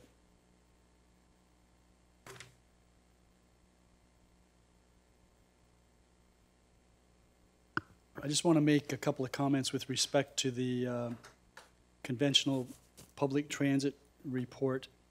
The numbers, I think, indicate that there is a need for some further modifications to the new routes that have been established and how we've rolled this out. There is a Transit Advisory Committee meeting on Thursday, and I presume that those items will again be further discussed. There have been a number of suggestions made. The report makes reference to some of the things that have been proposed. But there may be some further things that need to be done in order to take full advantage of the fact that we've expanded this service, and there seems to be some difficulty connecting with the riders. In any event, those are my comments for now. If there are no other questions or comments, all those in favor of the consent agenda items? Oh, sorry, Councillor Nutt. Sorry, Your Worship. I just have one question for Mr. Walsh in conjunction with IS 09-2018. Thank you very much for doing this report, and it's good to see that we're getting a good handle on our infrastructure needs. My question is, there are bridges and culverts in town. Will we be sending this to the region to cross-reference with them for their responsibilities, or at the time that this consultant did this report, did they take into account and note what ones were owned by the region or under regional responsibility, and that information has been dissected from this report and passed along to them? Or did they were they just given a list and said just assess these? Mr. Walsh? Through you, Mr. Mayor. The report only deals with town infrastructure. The region undertakes a similar biannual bridge inspection program of their own. Councillor Nutt? Okay, thank you very much, Mr. Walsh. Appreciate the.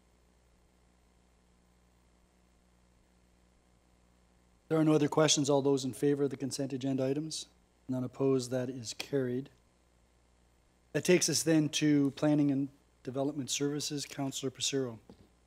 Thank you, Mayor DeCamp. First up, we have no presentations or delegations. Second up, reports. PDS 13-2018, looking for a mover for zoning bylaw amendments by Councillor Butler, and this is for 672 Edgemere Road. We just concluded the public meeting. Comments or questions on the staff report? Councillor Butler and then Councillor Zanko. Thank you, Mr. Chair. I just have a couple of questions that I wonder if you could direct for answering. There was mention regarding underground rivers and the developer currently hitting some bedrock for the excavation, or maybe it wasn't excavation, but with respect to the environmental study. I just wonder, does the developer have an opportunity to, I guess, blast the rock to go deeper, or does that cause a problem? And do the underground rivers cause a problem for the building itself? Mr. Brady, do you want to speak to the process, to how they get to the point where they determine whether or not hydrological issues are a concern? Certainly. Through to Councillor Butler, what will happen is, as if the development is approved and it moves forward, there will be geotechnical work which will be undertaken by the developer as part of their building process. There's a site plan that's also going to be required, and as a part of the site plan, we'll get into some more of the detail of making sure that the water that is currently falling on the property will be taken care of by the property itself. So any water that's sheeting off this property onto the neighbors, which is what I heard was going on at least to the north, that water certainly will no longer be permitted to do that. That water will have to be captured. I'm fortunate enough to be sitting here beside the Director of Infrastructure Services, and I can tell you that there's a storm sewer which runs down the road to the lake and down Helena, and it's quite sizable storm sewer. And I would assume, although that will have to be established as part of the site plan process, that waters from this property would be taken and diverted to that. And if there was digging into the bedrock, then there would also, any waters associated with that would also have to be diverted to that point. I was down there today. There's quite a little bit of flow going out in Lake Erie right now, as we would have expected at this time of the year, but there still seems to be capacity. Councillor Butler. Thank you, Mr. Chair. Just a couple of more questions. So just as a follow-up then, the responsibility for enhancing that infrastructure, if need be, would be the developer's responsibility? Mr. Brady? The quick answer to that question is yes. What we would ask the developer to look at is whether or not there's capacity in that storm sewer. I suspect there is. But certainly getting the water to that storm sewer would be 100% their responsibility. Thank you, and I just have two more questions. The next question is with respect to the parking. Ms. Burton had mentioned that, and rightfully so, that perhaps one parking space is a little bit short for individuals nowadays, especially in the Fort Erie area when families normally have 2 vehicles to get around for each working person. Is there a possibility for enhancement for parking? Mr. Brady? There always is, but the standard for the town is 1.5, which is a very generous standard. Other municipalities are at standards which are less than that. And part of the reason why it's generous is because of the rural nature of the municipality and the lack of and transit being what it is. But certainly it's been my experience that 1.5 should be more than sufficient parking for a building of this size. You'll be surprised to note that I was listening to the news this morning, and they were saying that in this, as part of the census, it's been identified that the largest population by number in Ontario is, for families now, is 1. 28% of our population have a population of 1 per unit. Condominiums tend to attract that group. Councillor Butler? Just as a follow-up to that, I know that in Toronto, my son is only allowed 1 parking space. Both of my boys drive in. They live together, so it makes it a little difficult for them to both have a vehicle there, but they have a great transit system. Fort Erie is a little bit awkward that way, where you could have that 1 parking spot, 1.5. I don't know where the point, I guess if you cut the car in half, you could fit it in there. But it makes it difficult to get around Fort Erie because our transit isn't where we need it to be because we're so rural. That's just a comment. But my last question is, and you had mentioned that a shadow study would be possible to implement, correct? Mr. Brady? If the town council directs that that a shadow study be undertaken as a part of the reviewing of this development, we will certainly inform the developer of that, and that will become a requirement moving forward. Councillor Butler, would you like to put that forward? I would like to put that forward. Thank you. Okay. Comments or questions? I'm going to treat that as an amendment to the report just because it is directing staff and is going to cost money on the developer's end. Councillor McDermott, you'd like to speak to the shadow study? Yes, I would, Mr. Chair. Mr. Brady, can you tell me, when does a shadow study normally come into play? How many stories? Mr. Brady? Through to Councilor McDermott. What we typically do is we try to determine whether or not we believe there's going to be any impact on the existing neighboring properties before we would ask for a shadow study. This is a little short for that, but certainly it was an issue that was raised, and I have no quandary with council asking for this kind of thing. Councilor McDermott? And what is normally a cost for a shadow study? Mr. Brady? Yeah, I have been consulting to that degree for a while now, but I would say that a shadow study could probably be done for about $5,000. Just a guess. Okay, thank you, Councilor McDermott. Other speakers to the amendment requesting a shadow study? Councilor Zanko? Thank you, Mr. Chair. I just want to speak to the amendment. Councillor Butler brought it forward prior to me being able to, but I was planning to do that as well.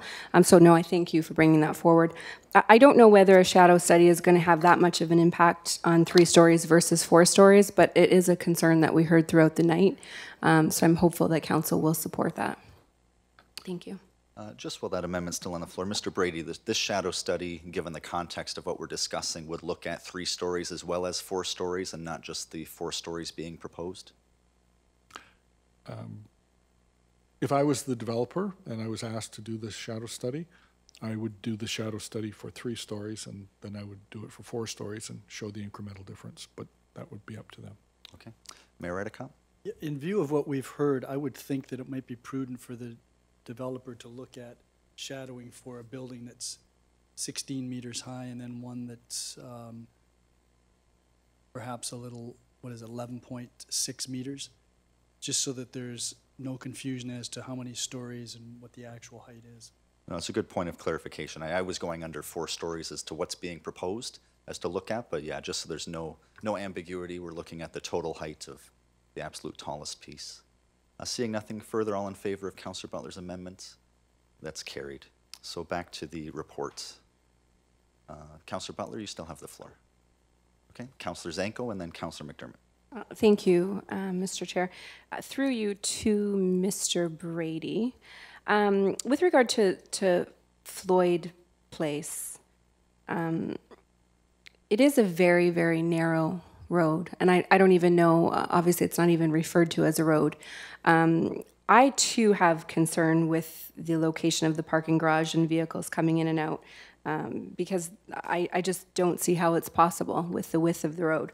Have we considered that, and what type of accommodations will you be looking at for that location should the parking garage remain there? Mr. Brady? Certainly, through to Councillor Zanko. Yes, certainly the width of Floyd Place has been considered.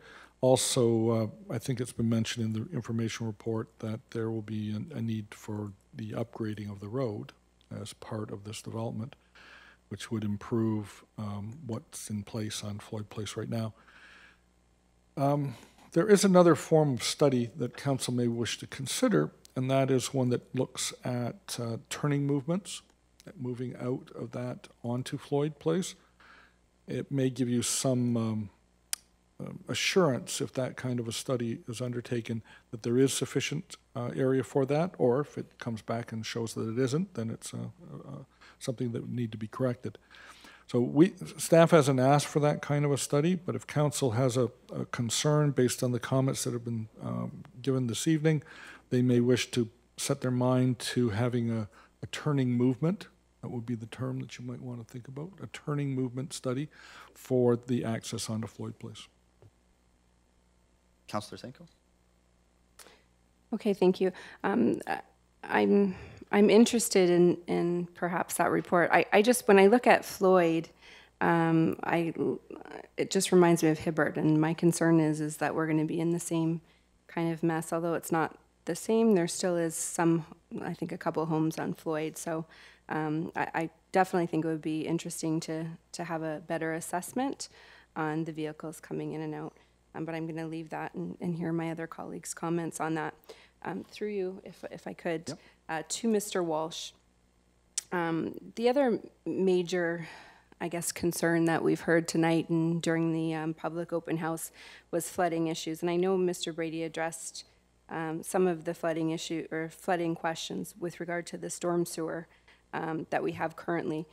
But I guess my question is, if there's such a significant storm server currently on Helena, then why are residents currently facing all these flooding issues? And will this development help their issues? Because I can tell you that I've driven out there many times on rainy days, and their yards are full of water. Mr. Walsh? Through you, Mr. Chair. My apologies, but this is the first time I've heard of the flooding issues. Was through a few emails I received today, and also our speakers tonight. So as Mr. Brady points out, there is a large storm sewer on Helena. I believe we need to do some preventative maintenance out there. This being near Waverly Beach, I would imagine that a lot of the sewers are full of sand, or it's getting packed in there. So we'll take our trucks out there and see if we can get these cleaned out and get the water moving. Thank you, Mr. Walsh. Councillor Zanko? Thank you very much for that, Mr. Walsh.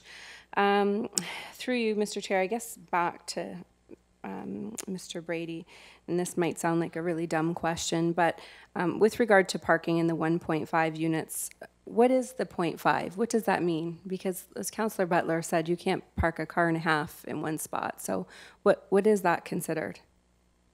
Mr. Brady? You're quite right. Smart cars are not considered a half a car yet these days.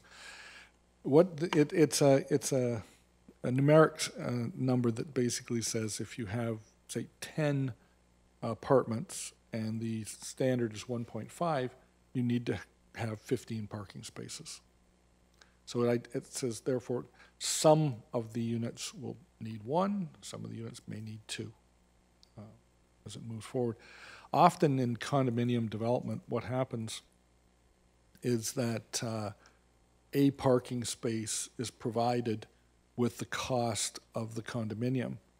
And if someone wishes to acquire a second parking space, assuming that they are available, there's usually a substantial cost associated with that. And I don't know how this would be marketed, but that's certainly a way that it's done. It's not uncommon to have something less than 1.5. 1.5 is a good standard when it comes to condominiums. And Mr. Brady, our bylaw of 1.5, it does not differentiate between unit parking and visitor parking. It's an all-encompassing figure. That's correct. So for any members of council that have concerns about visitor parking, there is no extra parking for visitors. That's within the 1.5 space per unit figure. Councillor Zanko? Thank you. That makes a lot more sense to me. Just one additional question that I just thought of as well, through to Mr. Brady. So when I look at the conceptual design here, I too feel that it looks like it's 5 stories when you're considering the parking and the rooftop patio. But I know we're only referring to this as 4-story. Do we not consider the underground parking? I know we don't consider the rooftop, as Mr. Kernahan had mentioned. We don't consider a rooftop patio for height. Do we not consider the underground parking either? Mr. Brady? Through to Councillor Zanko. Given this, the amount of, it's above ground, we don't consider it an additional story. If it was completely above ground and it was being used for parking, then yes, it would be a story. But it's not, it's below ground. What I think may be of assistance to council is I'm going to ask my staff to ask the developer to bring in just an elevation of this building that with heights identified on it so that you can see more precisely. And the elevation that I'm going to ask them to do is on Helena Street, because that's the street that has the highest heights associated with it. So when and if a recommendation report comes on this property, we will bring in there'll be an elevation attached to it, which will will show you heights. Thank you, Mr. Brady. Councillor Zanko? Excellent. Nothing further. Thank you. Councillor McDermott? Yes, thank you, Mr. Chair. I want to revisit the water situation again. Through you to Mr. Walsh, you said something that kind of piqued my interest, that no one, despite all this water flooding and everything, nobody's called you, your department, to come down and inspect this water that seems to be hanging around. And secondly, it sounds like it's been going on for some time. So anytime during the term of office of this council, has there been any complaints about the flooding down in that area? Mr. Walsh? For you, Mr. Chair, to me personally, I haven't received anything. I would have to check the CRMs to see if if anybody is called in. Councilor McDermott? Thank you, Mr. Walsh. Could you report back to council once those ditches and drains are checked out, just to make sure that all that is working the way it's supposed to be, just so that we don't compound a problem moving forward? Mr. Walsh? Through you, Mr. Chair, yes, I can. What form would you like that communication in? An email, memo to council? Memo to council, I think, would be memo to council, sorry. Preferable. And if you could also add if there's any proposed future works in that neighborhood that would occur regardless of this development going forward or not, to help alleviate the flooding. Thank you. Councilor McDermott? Good, okay. Mayor Redekop? Thank you. I did want to ask, through you, Mr. Chair, our legal counsel about the zoning and whether or not he's aware of whether it has lapsed, the current zoning. Mr. Lustig? Thank you, Your Worship. The report is very explicit about the current zoning. At page 3, it says that the subject site is zoned the site-specific residential multiple 2 holding zone, which permits a 3-story, 21-unit apartment dwelling with site-specific provisions.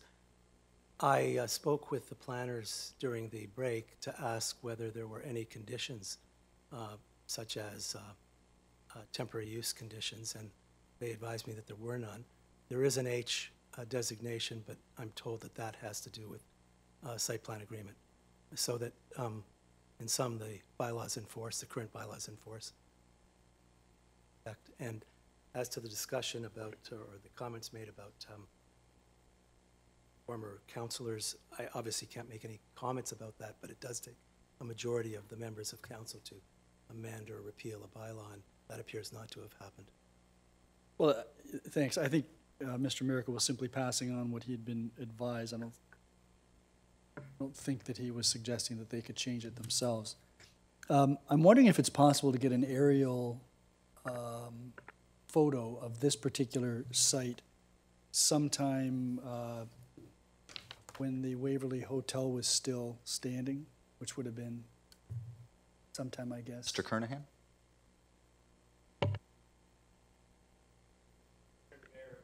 Can you turn his mics on? So that can be circulated. Sure. Can you turn his microphone on, Mayor? Thank you.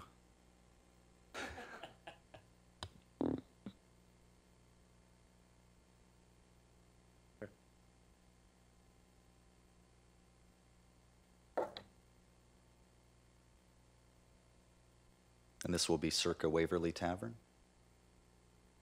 Pay no attention to the image that may or may not look like Councilor McDermott leaving the scene.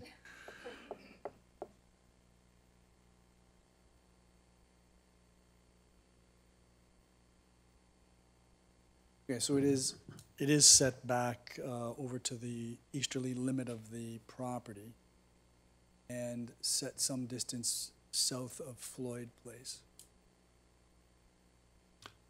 It has, yes, it does, and it also has a parking lot that wraps around the property. Right. From the true north and the true east of the property. So that's fine. I'm glad that we had that. In the future, I wonder if we could perhaps add that to our appendices on these reports, because that's always helpful to get an orientation. Would the depth of the bedrock, if it's 7 or 8 feet, does that have any impact on the nature of the foundations that can be constructed for the building, and that might have an impact on whatever height might be possible? That's an engineering question, I guess. Yep, Mr. Brady? I won't attempt to answer the engineering question, but I will attempt to answer that the height of the building is indeterminate as to how far they go down into the ground. So if they go down into the ground 6 feet or 7 feet or 8 feet, that's fine. But it has no determination as to the height of the building. The height of the building is based on ground level up, not the basement ground level up. No, yeah, Mr. Brady, yeah, that's from a planning perspective, but Mr. Walsh, do you have any comment from an engineering perspective? How will hitting bedrock at a certain depth affect what they're able to do, or do they just simply blast out more bedrock? Without seeing the plans for the building, I can't really comment, but there's more than one ways to skin a cat, and you can go down as deep as you want with different types of footings and foundations, so it really doesn't matter how far you go down as long as your foundation supports the building above it. Mayor Redicott? And then, I guess back to Mr. Brady, if we might, then for an interpretation, we're told that if the underground parking is 2.5 meters or 6 feet above ground, that constitutes a story. Is that how our zoning bylaw reads? Mr. Brady? It's my understanding that if it's above a certain height, and I don't have the height off right now in front of me, then it's considered a story. But this particular development, it's not above that height, so it's not considered a story. Okay.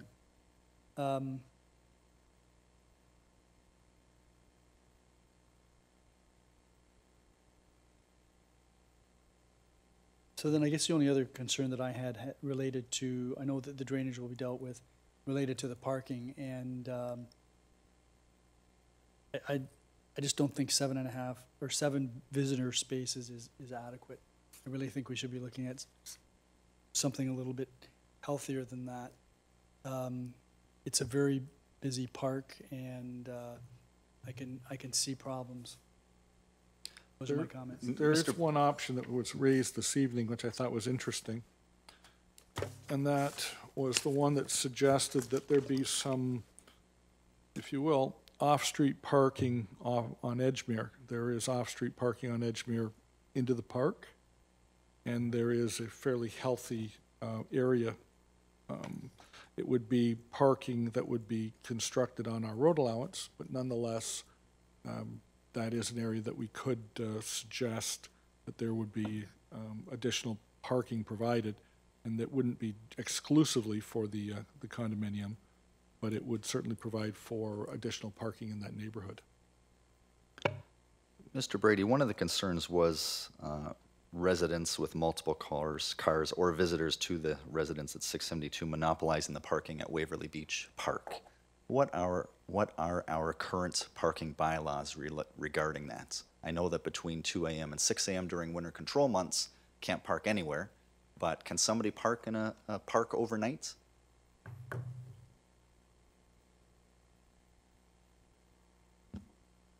Councillor, I don't believe there's any restriction right now. I'd have to check the bylaws, but I can't recall any.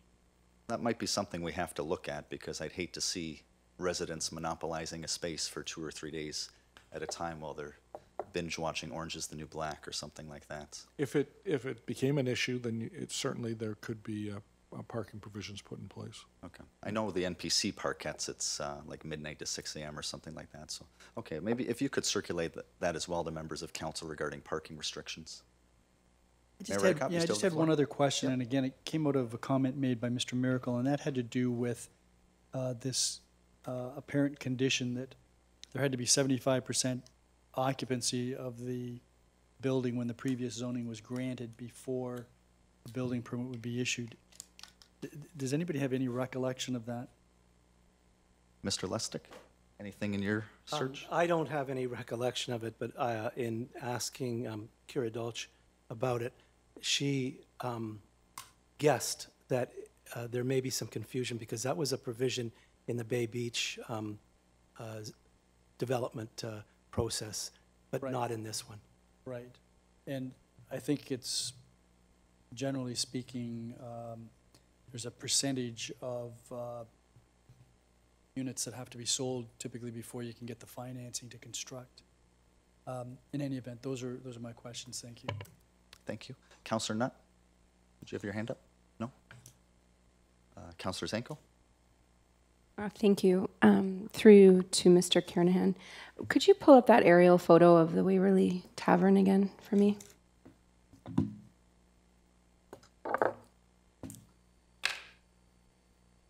Thank you. So, and I know one of the comments that I believe Mr. Miracle had mentioned is that he's always had a view from his backyard property, the back of his property, and even when the tavern was there.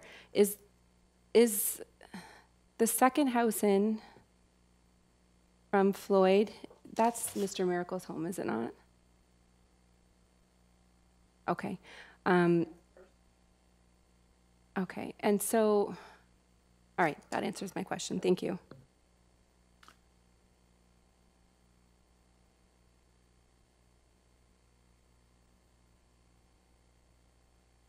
Councillor Zanko? Thank you for bringing that to my attention. I do want to cycle back to the traffic movement study. Turning movement study. Turning movement. Or turning movement study. Mr. Brady, could you tell me what the cost would be for that study? Mr. Brady, rough estimate? $4,000 or $5,000 would be an estimate.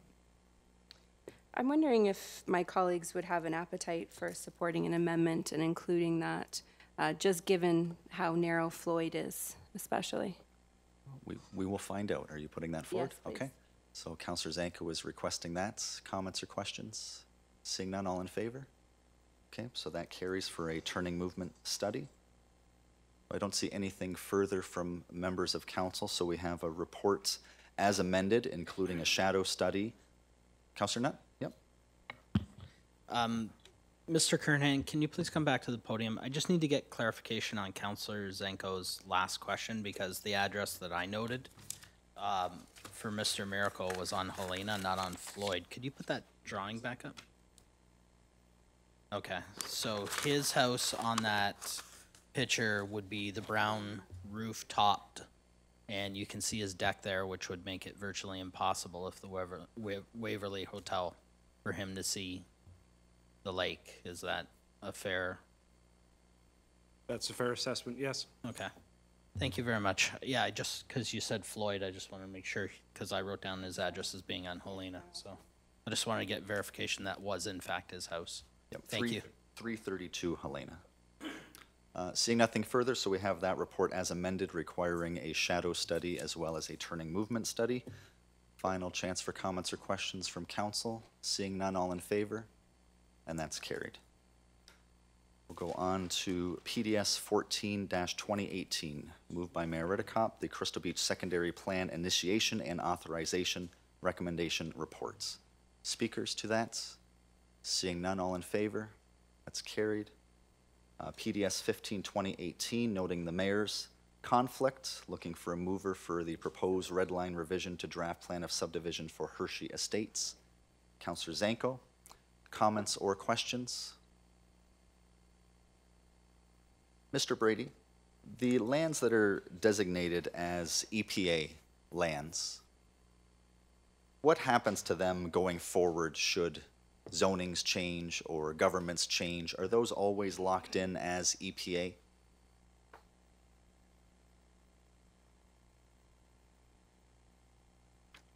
As much as anything always stays the same,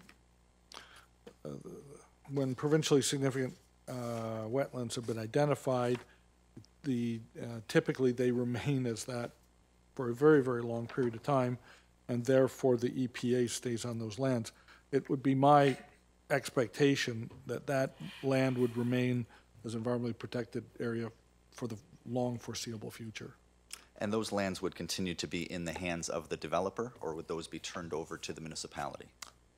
Well, as the plan is identified, they're remain in the hands of the developer. However, if the municipality wishes to take them, we have policies within our official plan that allow the council to direct that those simply be taken gratis. Okay. So if there's a member of council that would wish that to be in perpetual hands of the municipality, we have that option. Correct. Speakers to the report on the floor? Seeing none, all in favor? That's carried. Brings us to PDS 16-2018, moved by Councillor McDermott. This is the proposed draft plan of subdivision and zoning bylaw amendment for Spears Garden Phase 2. Comments or questions, Mayor? I just had a few questions with respect to this. I know this came before us end of last year, and these lots that are being created are quite a bit smaller than the zoning, which was 18 meters as opposed to 12. And I wonder if we could just get clarification of whether we have a policy or not, that external lots in new subdivisions should more closely reflect the neighborhood in which the subdivision is located, as opposed to the inner lots, which then can be reflective of the new plan. Mr. Kernahan? Through you, Chair, to the Mayor, not in this particular zone, no. Certain more rural zones require larger corner lots, but the R2A zone does not. Well, I'm thinking of the, used to be called Bakersfield, I don't know what it's called now, but it was a subdivision off of Ott Road. Seems to me that we specifically dealt with that particular issue, and the internal lots are much smaller than the external lots.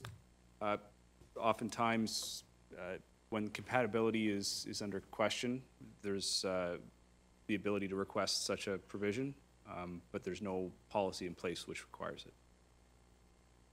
Okay.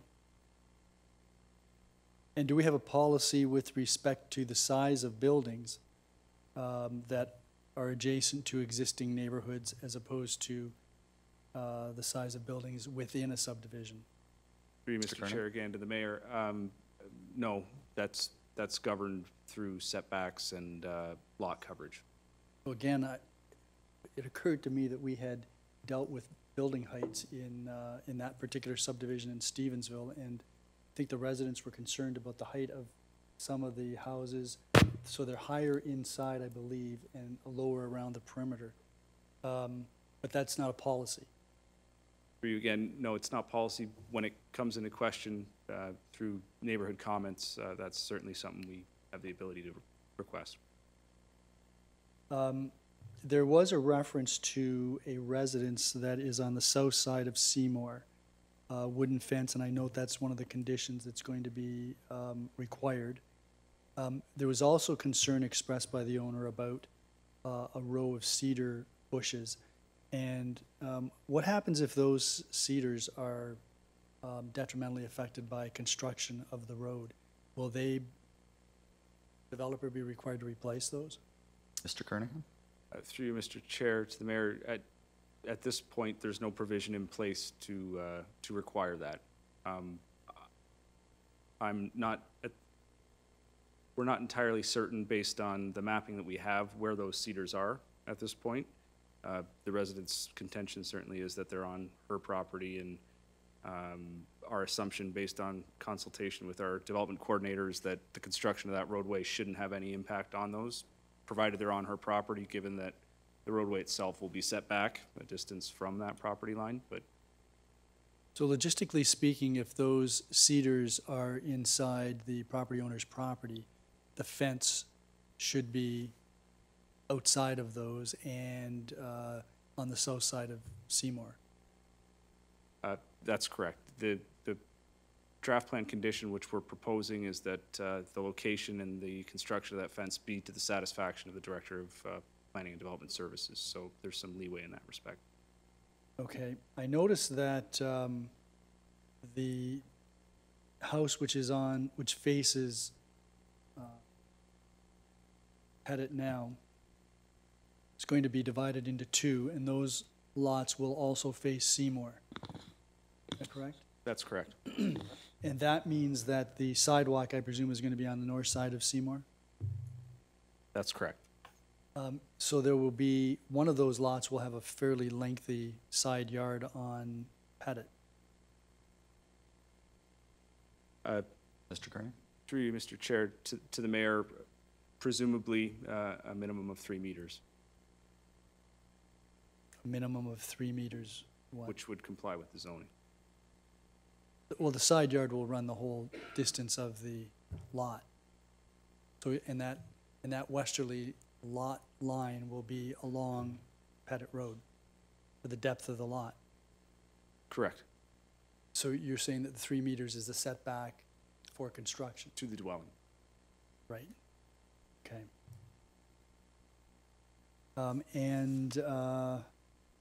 In terms of parkland dedication, would we likely be taking money in lieu of parkland with respect to these 9 lots?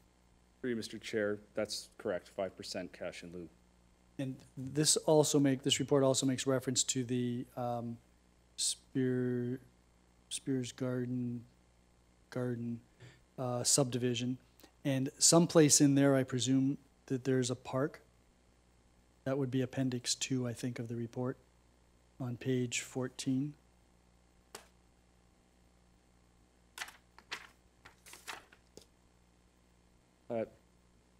Through you, Mr. Chair, to the mayor, no, there's no park included in that subdivision.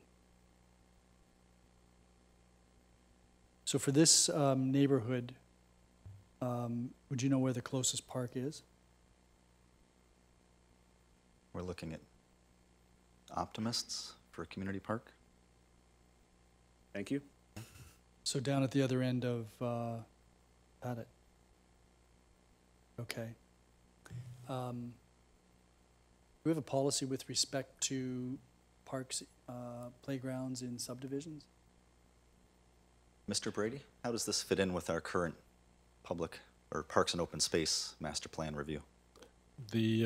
As some of you may be aware, we're starting, or just in the process of completing a Parks and Open Space Master Plan, and within that document, we are identifying all of the parks and a walking distance to those parks. And if we find gaps, and we have found a couple of gaps, those will be identified as the necessity for future new parks. And that document will be coming to you in the very near future. Thank you. I simply raise it because we were talking about during whatever the committee was, Councilor Pacero, that we were sitting in on last week for the Parks and Open Spaces. Is that a project team meeting or?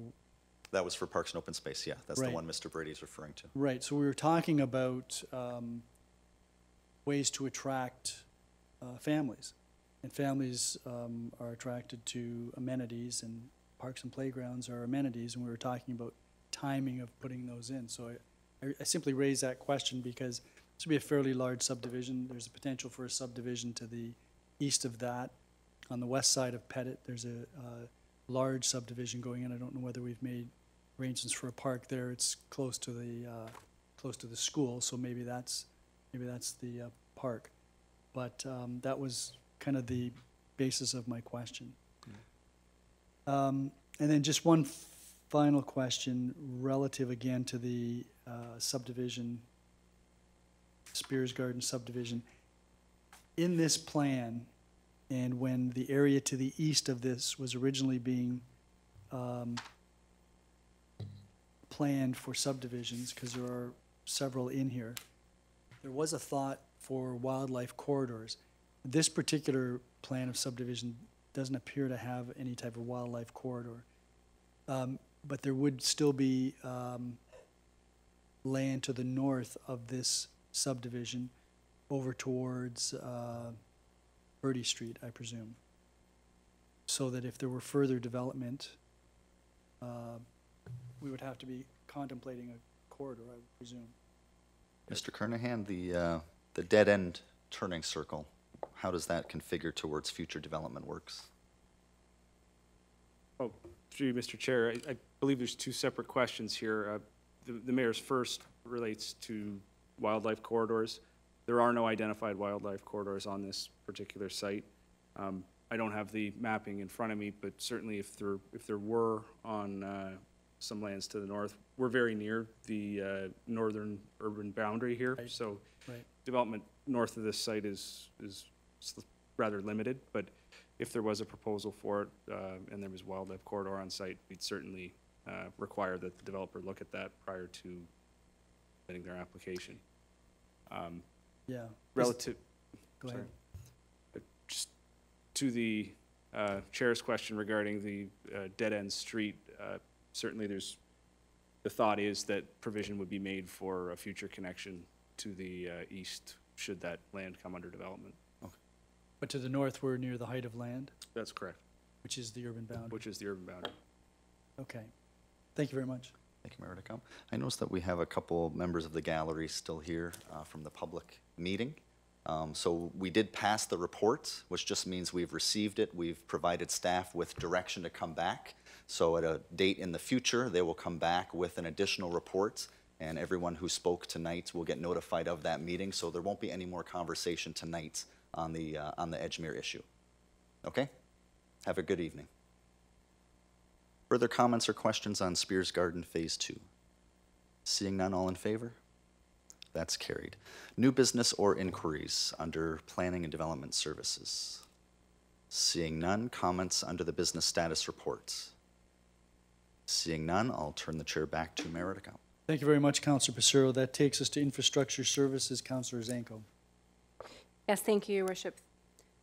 We do not have any presentations or delegations this evening, so could I have a mover for Report IS 08-2018, Fort Erie Water Distribution System Annual Water Quality Report and Annual Water Utility Summary Report? Mayor Redecamp? So moved. May I speak? Please.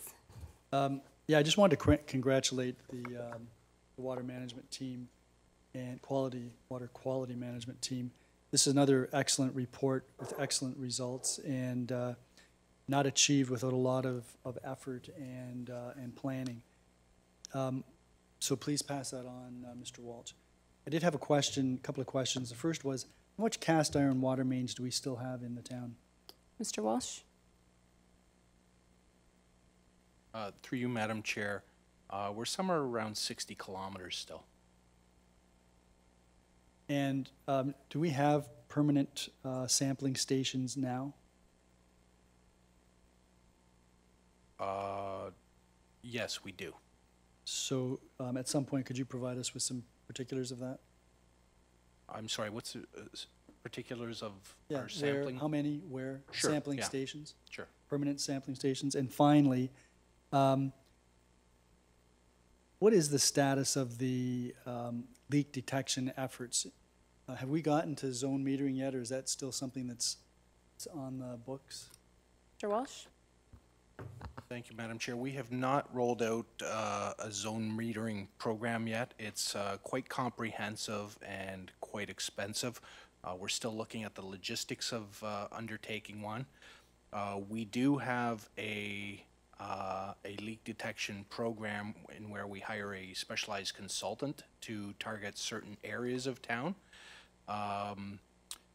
Their target area was Oak Hill Forest down to Dominion Road this past year, and we found and have repaired 4 significant leaks. So the target area for the upcoming year, we've increased the budget on that, is to look a little further west into Ridgeway and some of Crystal Beach.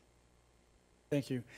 And my final comment, I'm just wondering whether we might try to encourage the region, maybe through Mr. Cookett, to participate in some type of program where we could take more action with respect to things like zone metering to reduce our unaccounted for water costs. Thank you. Thank you. Councillor Nutt? Thank you, Chair Zanko. Just in regards to this report, Mr. Walsh, very well done. Congratulations to the team. I'd just like to bring one point of interest to the general public that may be listening at home is that with our water scores like this, from time to time, you'll get door-to-door water salesmen that will tell you the water here is terrible. But in fact, we have one of the best ratings for water in the entire province, and people should be aware that when those door-to-door salesmen come to your door, they have a tendency to prey on the most vulnerable sector of our population, and they should know that they're in good hands with your staff, and that your staff is very diligent and do an excellent job in protecting the water source. So again, I just want to thank you and everyone for their hard work. Are there any other comments or questions? Seeing none, I will call the question. All those in favor? That carries. Can I get a mover for Report IS 10, 2018, Catherine Street Reconstruction Transfer from Reserves? Councillor McDermott, are there any questions or comments? Mayor Redicott? I'm going to be very measured.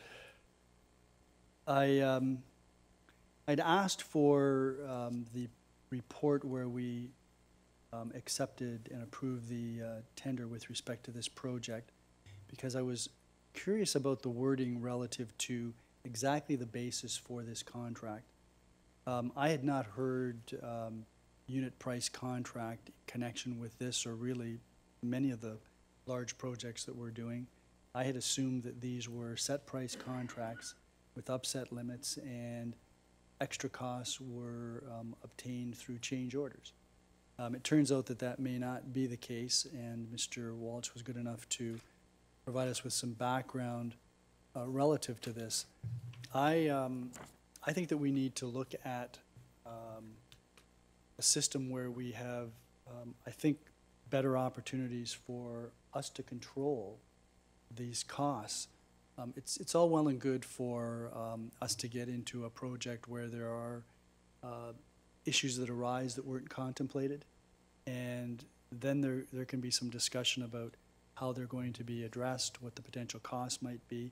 It's important, and I know staff did provide us with background information relative to what was coming here in terms of this contract, and there are a number of facets to the costs, to compensation, to whether there is recourse with respect to delays. So there are a number of facets to this. But this contract is costing significantly more than we had anticipated when we approved the tender. Granted, there have been some circumstances that would have necessitated increases. These are fairly hefty increases. There have been delays on the project. Those delays may have related to issues between the contractor and the consulting engineer. Nonetheless, the residents, they're pretty much indifferent to why there are delays. What they know is that there's big pieces of equipment in their road. The road is like a war zone.